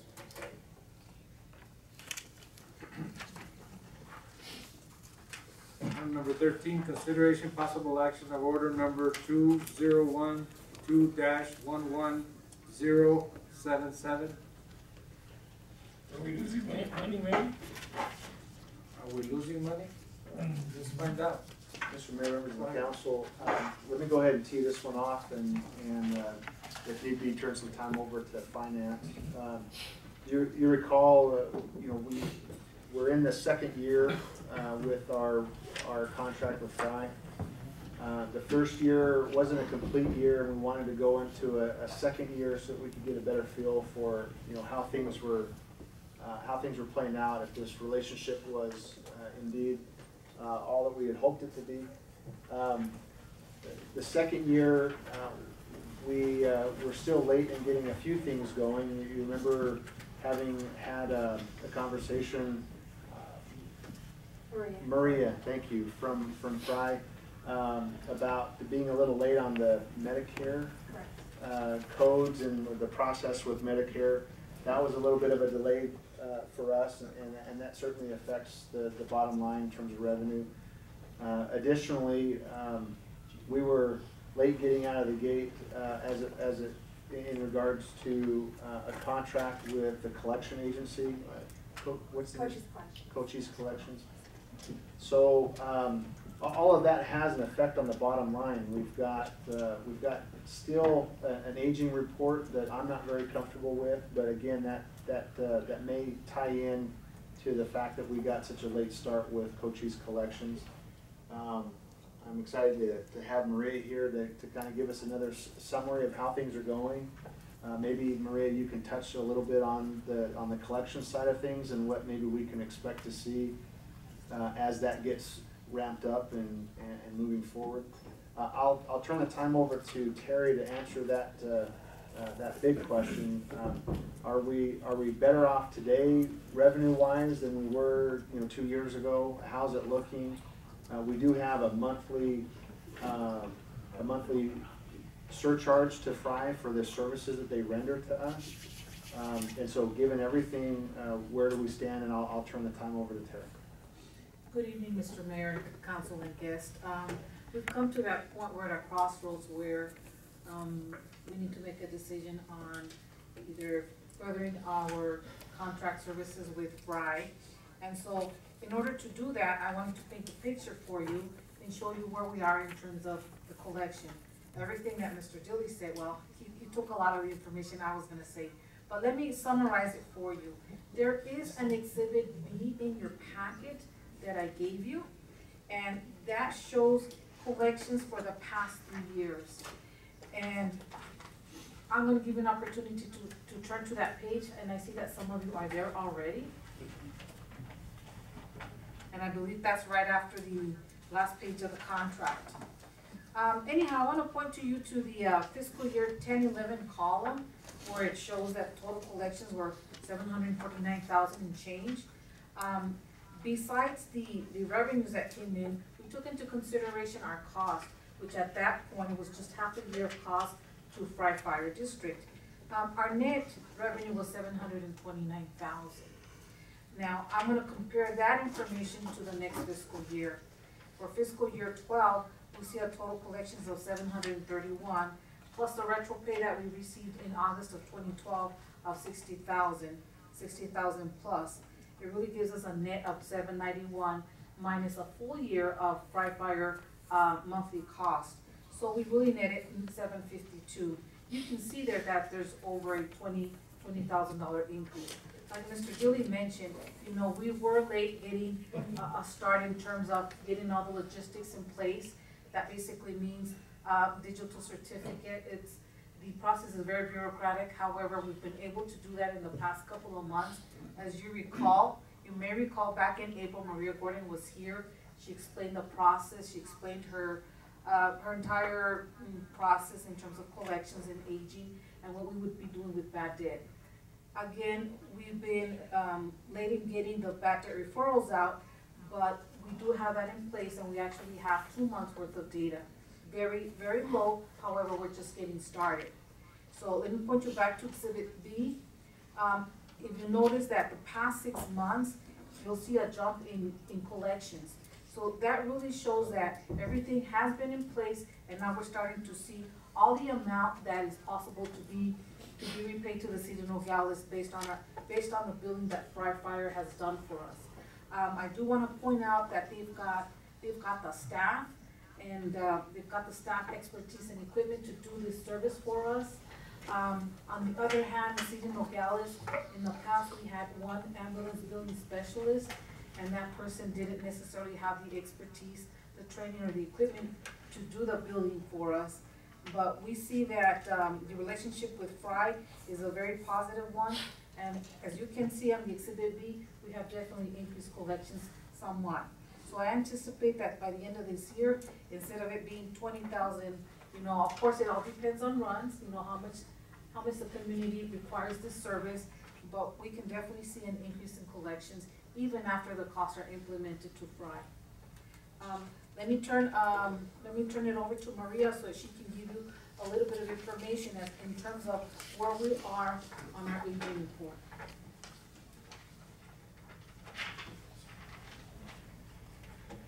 Good evening, everybody. Thank you for letting me speak tonight. Mr. Dilly, I believe the aging you have shows us still at over $600,000. Is that correct? Yes. Okay, as of the one we printed today, we are now at $489,000. There were 220 claims that were outstanding for Medicare. There's now 96. So they've made payments and all those back claims that we had talked about back in April. So now it's moving forward and they're paying on a regular basis, so everything is staying current. The vast majority of your call load is in private pay. You have over 180 claims in there, and that's a lot of it just dealing with the patients and trying to let them make any small payments they can make just to stay current with you guys.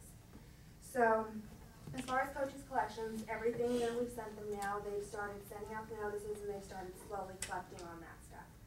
Again, you all know what the economy is. I don't have to sit here and tell you. So working with your patients is our #1 concern right now. Some of them are making $10 monthly payments on a $1,200 bill. But we're bringing in as much as we can as far as the private pay. The rest of the insurances have been paying, and so with Medicare now in place, your revenue will start increasing tenfold as far as that part goes. Do you have any questions for me? Mr. Mayor, members of the council, the contract terms have remained the same in terms of the monthly stipend that we pay Fry. I think it represents a good partnership, and staff is bringing this forward to you as a 2-year contract, and it's being recommended by staff at this time. Go ahead, Mr. Dilly, I remember we had a discussion as to what percentage of billing was being collected. Where are we in that? Up until the point where Medicare started paying, we were at 70%. I have not run it through current data, we just ran it for last fiscal year. So We're at what percentage? 70%. 70%. Right, now that Medicare. What were we at? Well, you were at 70% as of June 30. So end of last fiscal, you were at 70%. Now that Medicare. Before you got it. Oh, I'm not certain, I'm not sure, sir. Do you remember that, Terry, what that number was? I think it was like 47%. It was in the 40%. I think, Mr. Councilman Vanessa, I think we were around the 47%. That number's sticking in my head. So as far as what did we collect, let's say 3 years ago? The total amount of money we got there.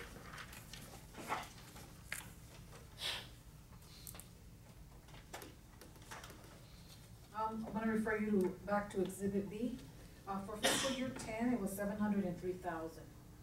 The following year, the subsequent year was 749, less fry. And this year, 791, fiscal year 12. I also have a line there that shows your average per month. You'll see on the left-hand side, average per month.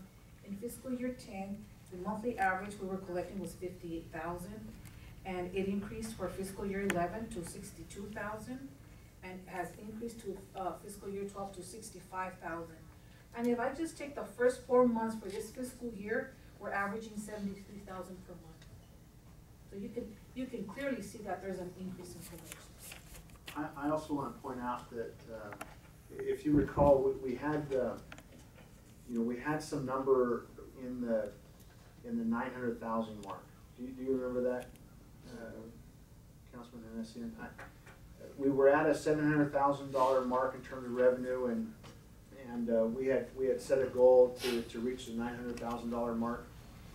One of the things that we didn't really understand until we engaged our relationship with Fry was the significance of the write-offs for Medicare, and I think all of our eyes were opened a little bit in terms of the reality of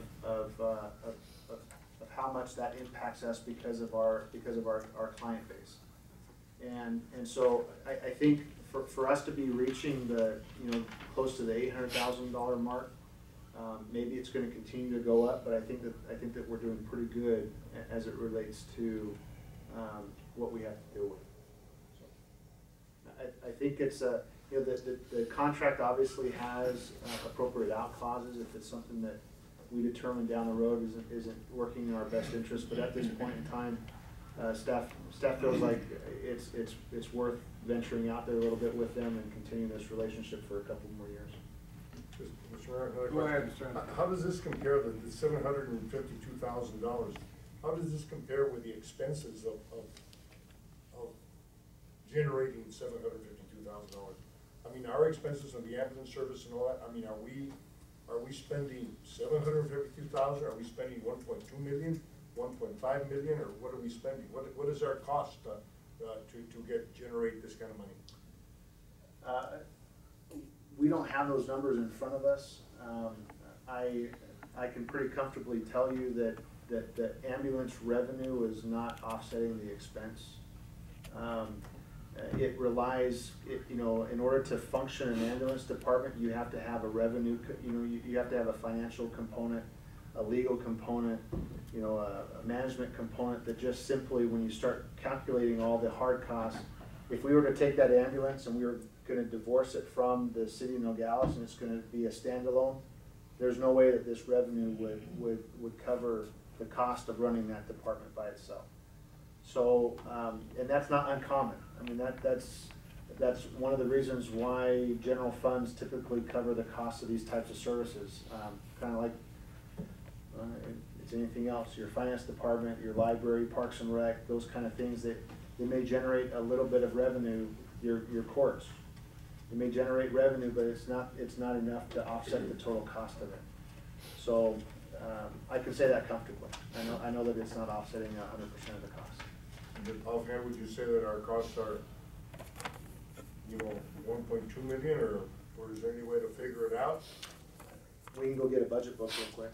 No, not today, but I mean, Okay. if you can go ahead and Absolutely. just get us some figures as to what we figure it's costing us to run the ambulance Sure. service.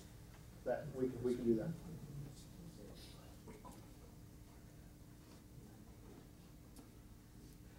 Is that it? That's all you guys? I just wondered how much money we lost in the past. Yes.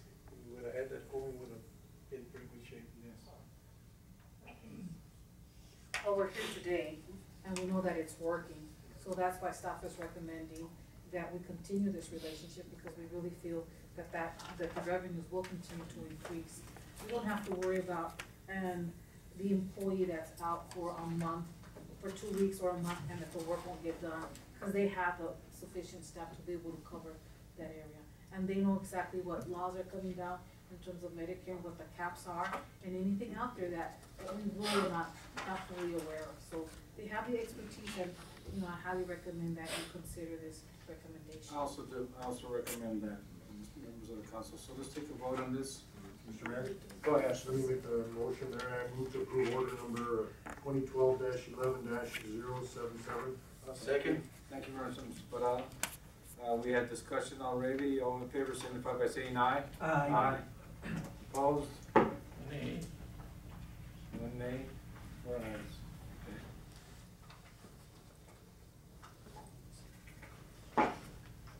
Thank you. Number 14. Sir, thank you, we appreciate it, we look forward to our continued work. Thank you very much. Have a good night. Thank you.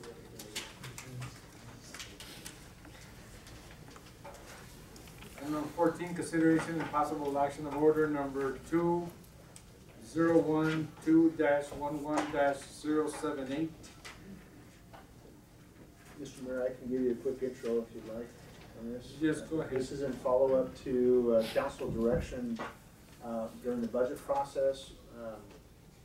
Staff was directed to initiate and engage both the Chamber of Commerce and the Port Authority relative to the allocations that they were receiving from the city of Nogales, to finalize contracts with them. You've already taken action on a contract for the Chamber of Commerce. This is a proposed contract with the Port Authority. You'll find in this contract the format is very similar to what was done with the Chamber of Commerce.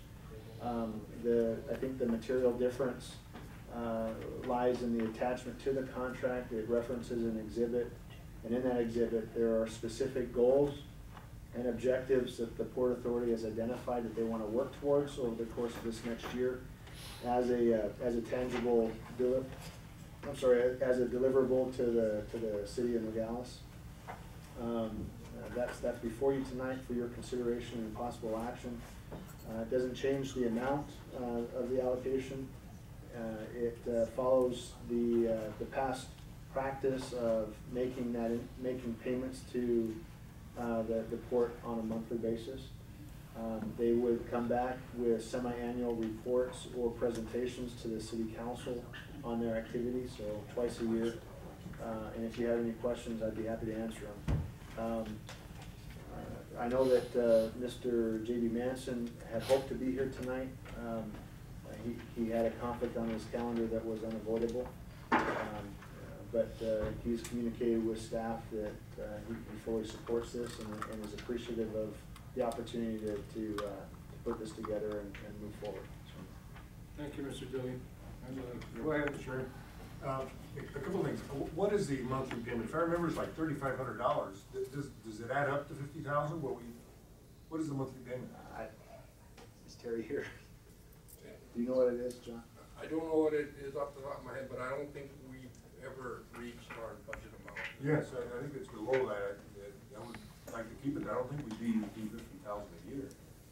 I think it's like 42,000. Could be something, I don't think we've hit budget. Yeah, I think it's 42,000 some odd. Well, that might be an issue to talk about then, because I think the contract stipulates an allocation of 50,000 that's made in monthly installments to the Port Authority. I think if we look at it, it's less than that. This is not to exceed the payment installments received. Okay, then it wouldn't change. It wouldn't change. It's a not to exceed number. Thank you for that. It's a not to exceed number, and it's based off of invoices from the Port Authority. Okay, but the amount that we'll be paying will stay the same. Basically, if I'm correct, it's I think it's 42,500.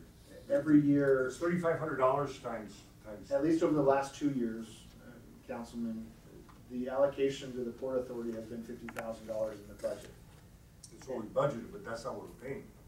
But it's based off of invoices from the Port Authority, and had those invoices, for whatever reason, fluxed up to 50,000, we would have paid 50,000. So, you know, I think we're following what's been programmed in the budget, and I don't anticipate a change. But in all reality, if they had invoiced for whatever reason a different amount, there's nothing that would have directed staff not to have paid up to 50,000 for that year. Okay, but the question is now that it's been brought up, again, what is the amount we're gonna pay them? Are we gonna pay them what we've been paying them, or is it gonna change to 50,000? Mr. Mayor? Go ahead. Depends on the invoices. If we get the invoices up to the amount of 50,000, you have authorized us through the budget for this contract to pay them up to $50,000.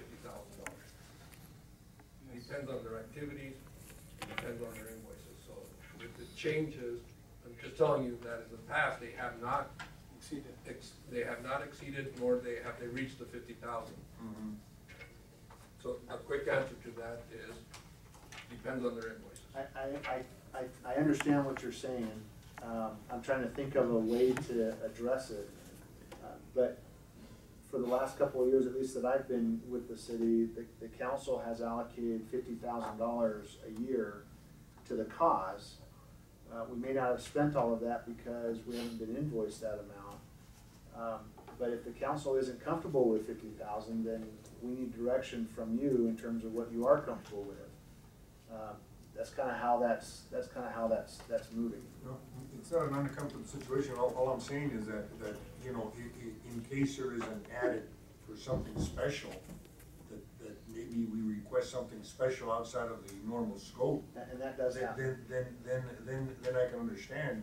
But if the tentative understanding has been $3,500 a month, I kind of would like to leave it at that. You know. But that would have to be written in. It would have to, it would be an amendment to the contract.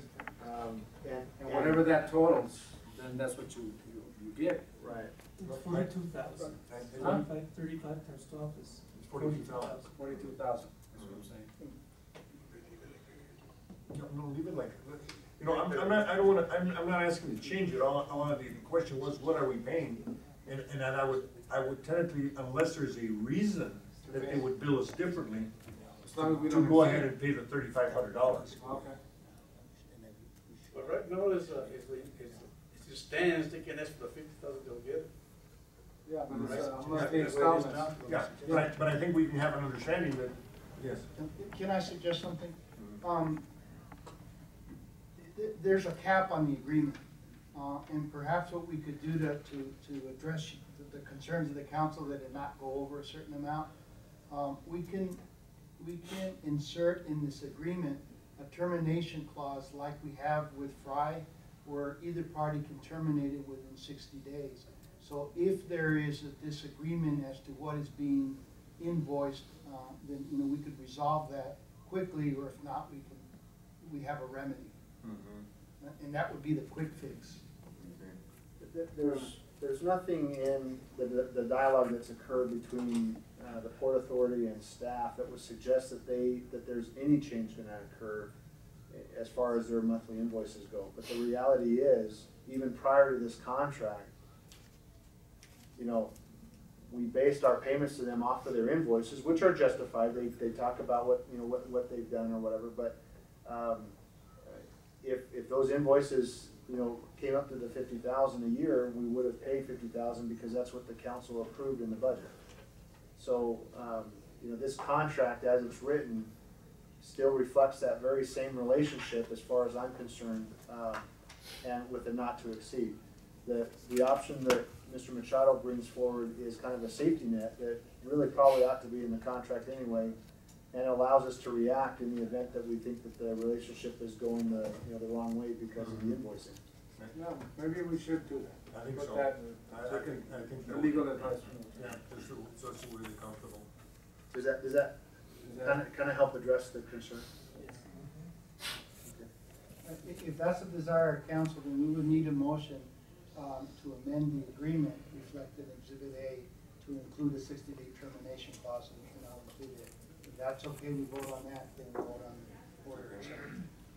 Okay, so Mayor and Council, I'd like to just make a motion to approve. Amend. To amend, to include a 60-day termination clause to be triggered by any disagreement on behalf of the city and the Port Authority. Second. Okay, all in favor, signify by saying aye. Aye. Aye. Opposed? Ayes have it. Now we go on motion on what we have here. Yes. So Mr. Mayor, I make a motion to go ahead and approve, order number, 2012-11-078. Thank you. Thank you, Mr. Parra. We had discussion, all in favor signify by saying aye. Aye. Aye, opposed? The ayes have it. Thank you very much. Item number 15, consideration possible action of order number 2012-11080. And the numbers that you have here, we're gonna change it, we're gonna be changing the numbers on 15, 17, 18, and 19, just for your information. So it'll be 02012-1108 on the order. And motion, this is the one we talked about with Mr. Kissinger. Right. The bus. I make a motion to approve resolution number R. Order. I'm sorry. Order. It'll be order. Order number 2012-11-080.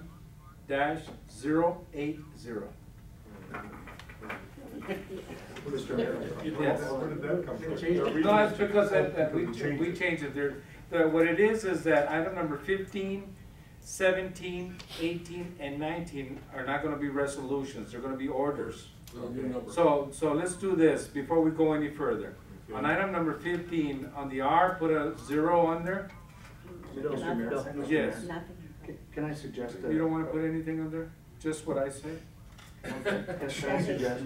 Okay. You've got the numbers right. Okay, I've got the numbers. So you read the item, Okay. and then all somebody needs to do is say so moved. So Okay. We don't need to keep repeating that. Okay, Mr. Hanesian? Yes. So moved. So moved. Thank you.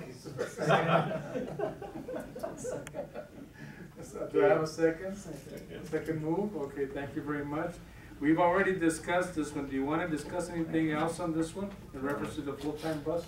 No? Thank you, Mr. Kissinger. All in favor signify by saying aye. Aye. Opposed? The ayes have it. Are we gonna be tabling number 16, Mr. Yes, Machado? yes. Okay, we're gonna be pulling number 16. Item number 17, consideration and possible action of order number 2012-11081. So moved, Mr. Mayor. Thank you very much. Thank you. Discussion? Mr. Mayor, this is Go ahead. just, or maybe Mr. Kissinger could just give us a little, this will be used to go ahead and finish the paving on the Coronado area, right? Yes, sir. Yes. And when will that get started? That will get started very soon, as we get this order passed. Poquito, poquito. Uh-huh. And Más o Más o menos. Más o menos. And as soon as,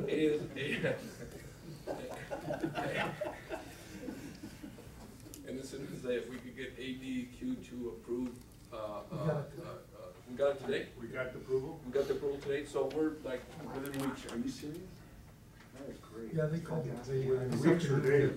That they emailed that to us. Yes. I called Henry. So it's and we got this approved, so all we need to do is give our contractors the notice to proceed. Yeah, the signed contract and the notice to proceed. And they should be mobilizing, so it should be within a matter of days. Okay, so are we gonna get this job completed before the holidays? Before Thanksgiving. That's our So, intention. so if we can have a turkey. So if one of the residents from there calls me, I can say yes? If one of the residents calls you there, Mr. Mayor, I will personally take you the schedule of work, show you when we're gonna have it completed. Mr. Parra? Yeah, I have a question. So you're gonna start on that one first before Walnut? We're planning Are you to gonna start get both at the same time? Simultaneous. Hopefully, but two different contracts. Two different We're running out of excuses already on Walnut. Okay. I was gonna say the same thing. And by the way, we have a water leak on Walnut. That's right, next to you. Yes, we have a water leak right in front of the Sacred Heart. Below the hill? No, right as soon as you go past Crawford, Oak Street, right across, right before the ditch. It's the contract. Something else I wanna bring up. Yes, We have an IGA with the county, right? yes, sir, and certain things. Right, okay, certain things, can we work in conjunction with him in doing some of the paving, some of the streets? With the workforce? We did it once with With the county? Chip Yeah, and seal yeah. all over the city. I think we can, I had a discussion with Supervisor Maynard on that, and I think Mr. Dilly also, you discussed that chip seal and, because they have the tack oil Right. spreader and the chip seal spreader. So yes, I think we should talk to them and maybe invest, like remember we did the paving for them in Palo Parado? We did the work, they bought the material, maybe we can do something like that, we buy the material, they can do this, the spreading and that'll extend the life of some of our roads, I think. Yes, sir, we can do that, Mr. Parra. And I think didn't we have that on the list also, on that meeting that we were gonna have with the county, Mr. Dewey? It is kind of a out of point, off the point. Yes, I know, but for this, but I'm happy to give you guys a memo, give you an update on a date certain with the county with your joint meeting. yes. And that would be a great topic to talk about with the county supervisor. Thank you, Mr. Dillon. Okay, so, we have already had the motion on this discussion on this, no more? No. No? Okay, all in favor signify by saying aye. Aye. Aye, opposed? Guys have it? Okay. 18, consideration possible action of order number 2012-11-082. So moved, Mr. Mayor. Second. Thank you very much.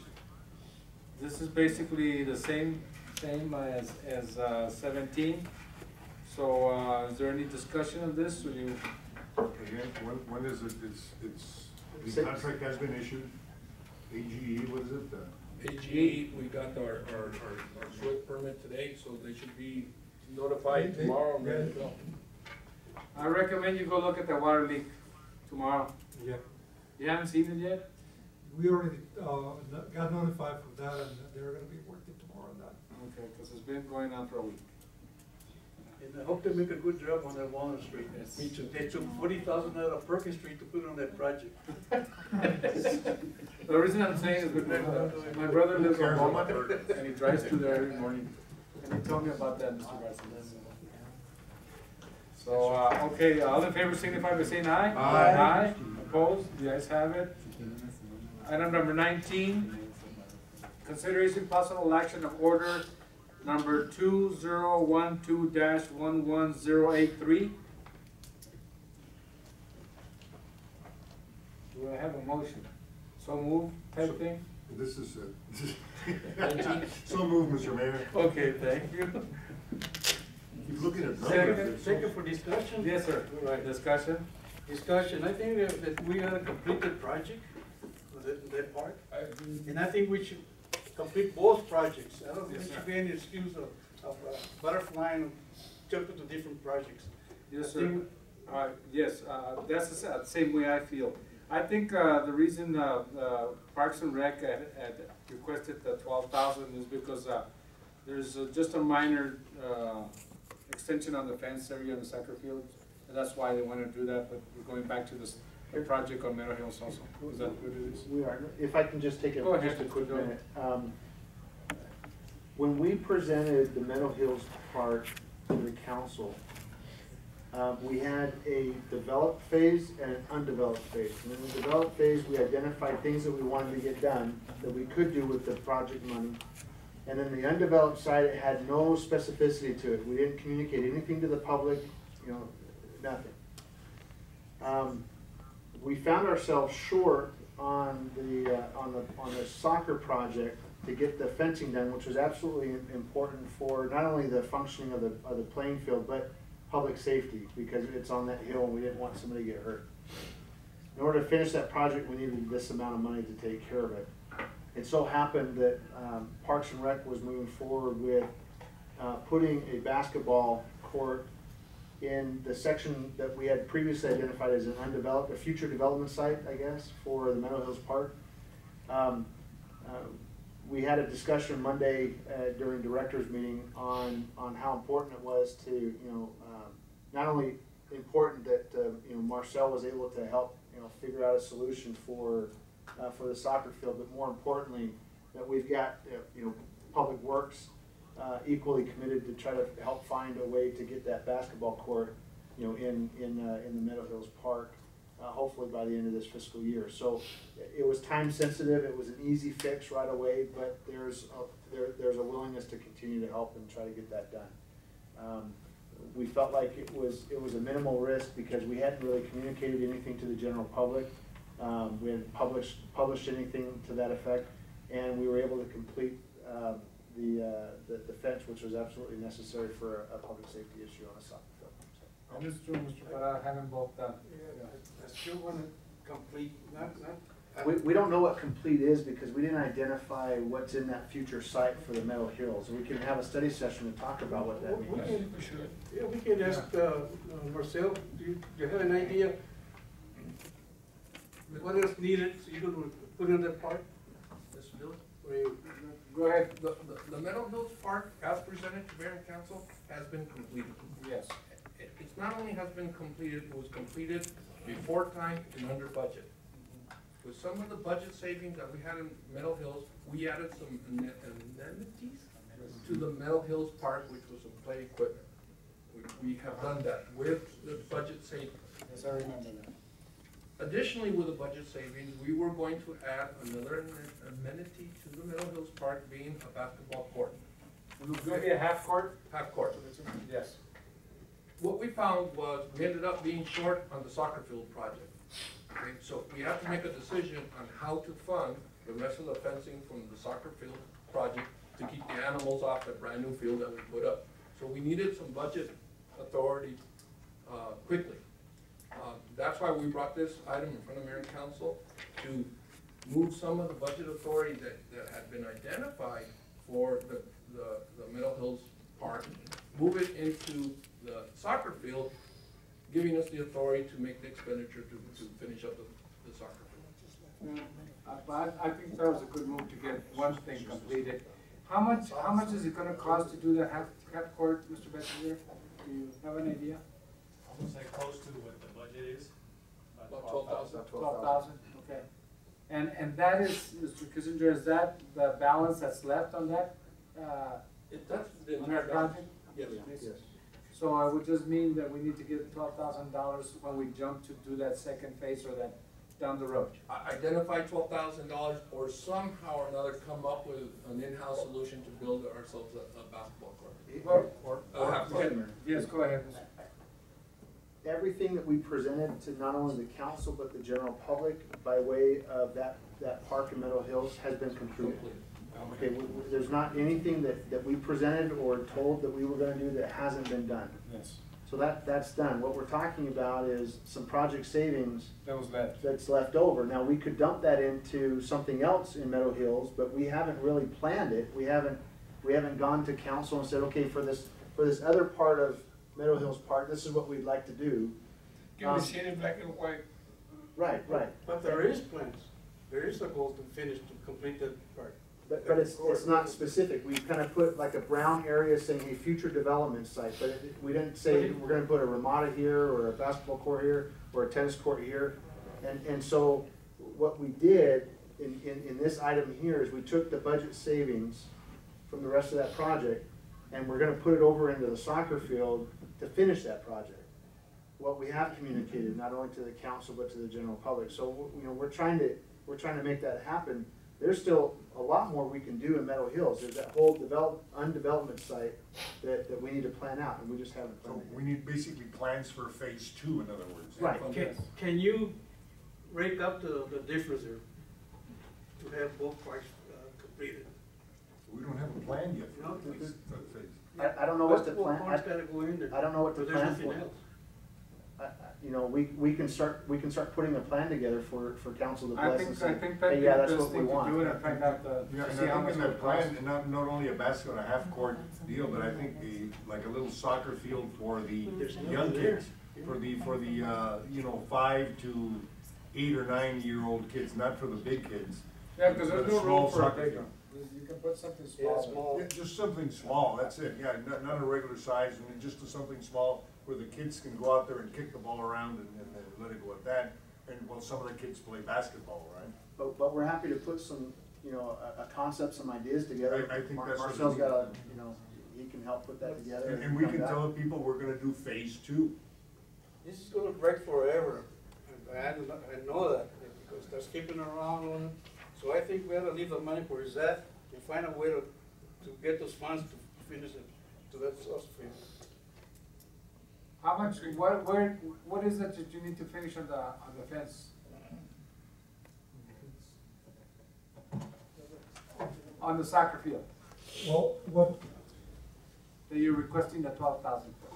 yeah, if, I don't know if you remember, but when we started the project for the soccer field, we didn't have a budget for the fence, and a lot of the work was gonna be done in-house.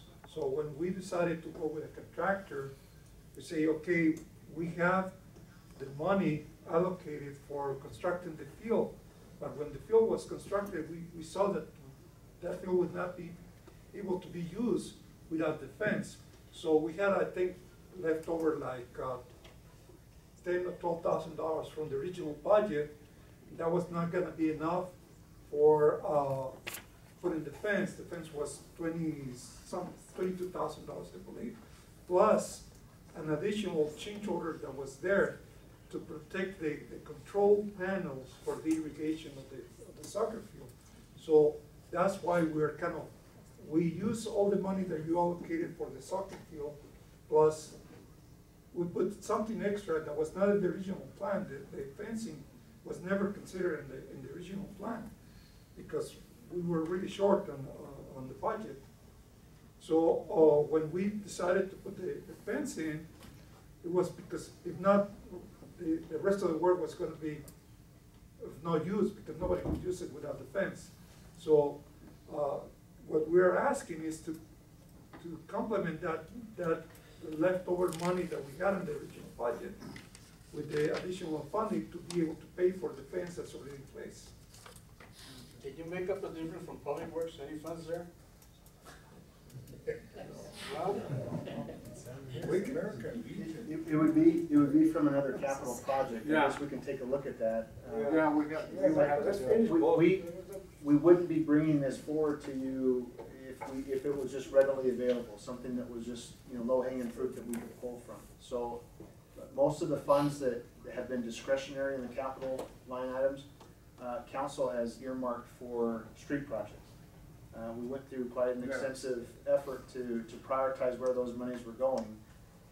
So, you know, it's really up to the council, but it doesn't appear like there was anything that was real discretionary sitting out there.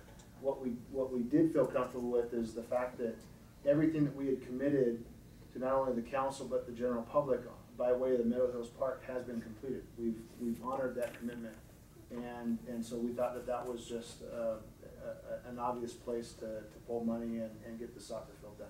Yeah, because it's a savings, that's what it is. Let's look at the capital projects, maybe we can move money around there. I think we can. Yeah. Well, the Finish both. Well, then, okay, but this one with the soccer field is time sensitive because we've got the contractor on board right now. So if we can take care of this action tonight, then we'll come back to you on an exercise with the capital projects, and you can tell us where you Why want does that. he have to wait till tonight? What's that? Why wasn't it brought before? Why tonight? Well, we had a solution and, you know, to bring to the council. So we still feel, why tonight we have to decide? No, the reason he's saying tonight is because Mr. Barcenas and them, they need the 12,000 to finish the rest of the fence, because they only have 10,000 left. That's why he's saying tonight, because the contractor's on board right now. You know, my recommendation is that we finish that one, because it's gonna take. On board when you don't have the funds. It's gonna take more than 12,000 to finish anything over there. Yeah. Am I right or wrong? To do anything in Middle Hills, 12,000 is just the concrete. That's it. Not even the basket, nada. So if we can finish one thing right now with that, and then look to invest to complete the other phase of Middle Hills with a good plan, I think that's the proper way of going. I think the solution would be if we go ahead and for Mr. Parada's, you know, mental safety or whatever, we just go ahead and say that within 60 days we'll come up with a plan for basketball court, for for Middle Hills and a small soccer field for the little kids. And figure out how much that is worth, and then figure out where we get the money. And we come up with a plan within a reasonable, let's say 60 days, which I think is a reasonable deal, because we're not gonna be doing a lot of planning. And then figure out what the cost is at, and then, you know, put it in the budget. So in 60 days, what staff will do is we'll bring back an item in front of council. It'll be an actionable item. We'll have some ideas about how to finish up the phase 2 of Meadow Hills Park with some approximate costs. We'll have the capital list of items, you know, the list of capital projects in front of you that has discretionary money. And you guys just direct us what project, you know, gets on the back burner and what project gets funded, and we'll go through the exercise. Yeah, I think that would solve both, and with it, that way we can finish the one at Meadow Hills also. I want it black and white. Yeah, we can do that. And that way we can finish the other one too. And I think we ought to sharpen up the engineering on these kind of projects to get things done the correct way. Well, I think here, the problem was that the fence was never included. And then it maybe should have been But included. it'll make a finished project though. That's the whole point of it. You'll have something finished. All right, I think the motion has been made and second. So let's vote on So this. 60 days, we'll have some 60 back to days, you. exactly. Okay. All right. Mr. Garcia, you hear that? 60 days, sir? Mr. Tata? The engineer over there? Juan, está muy calladito. I'm just working since. Okay, well, thank you very much. All in favor signify by saying aye. Aye. Opposed? The ayes have it. Thank you very much, gentlemen. Item number 20, consideration possible action on order number 2012-11-079. So move. Thank you, Mr. Parada. Thank you. Yes. Discussion? Mr. Mayor, Go just ahead. want to make it clear to the council, this is that EPA Yes. money, and, you know, it's being proposed to go towards a project that will then obviously make it not available for, you know, an effort with IBWC. We've extended that opportunity, in letter format per direction of council, and they chose to, not accept that opportunity. So, we want to make the best use of that money, for the community. And putting it into this sewer project definitely will benefit the community. All right. Thank you very much, Mr. Dilly. All in favor, signify by saying aye. There was a motion already made. All right. Yes. Aye. Aye? Yes. Okay. Forever. Opposed? You're in yesterday, Mr. Costa. He's still in shock. Item number 21, future agenda items. Like Monday. Is there any agenda items? Yes, Mr. Parada. I'd like to have the meeting as quick as possible with the board of supervisors. I have a bunch of stuff to approach them with. I hope the board of supervisors can get on board too. Yeah, especially now, Mr. Mayor. Go ahead. Discussion with you, because now we do know who the board of supervisors are, who the people are there, so let's get a meeting going as soon as possible. Okay, Mr. Dilly. Maybe the two of us can go up and finalize, time and date. Okay, we'll do that. Is there anything else for, yes, Mr. Class and comp, The class and comp? classification, and employees and compensation. Mr. Dilly, did you get that? Yep, that'll be a study session. Okay. Anything else? Mr. Hanesian, you want to give an elections, day report? I think No? everybody did very Okay. well. Nice election. Thank you, Mr. Hanesian. Number 22, the city manager's report on current events. Thank you, Mr. Mayor, members of the council. I think I'll just go by way of a couple of notices rather than my itinerary for the last month to save on time. We do have a holiday schedule for trash coming up this next week. We put notices out in the bills to our residents, but just wanted to make sure that the council understood next week's one of those weeks where most likely green waste isn't gonna be picked up. Monday's a holiday, so Monday pickup will then move to Tuesday. We'll still do those pickups, but I just wanted to manage those, the expectations of the council on that. December 1st is the holiday light parade, Saturday. Already the planning's underway, invitations are going out. We hope to make it a great event for the city. And December 7th is the holiday employee luncheon. So all of you as council, you'll be receiving your invitations later this month on that, but if you could mark your calendar, would really appreciate having you guys there. December 7th. Thank you, Mr. Dilly.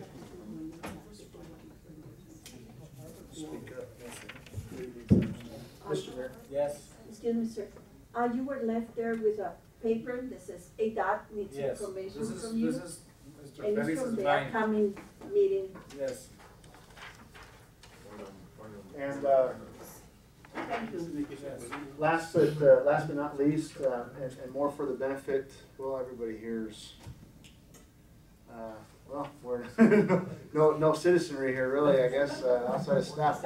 I just wanted to publicly acknowledge our new police chief, come on board with this, Mr. Derek Arnson. Derek, could you stand? Just thank you. What? Oh yes. Just one more quick question. One more.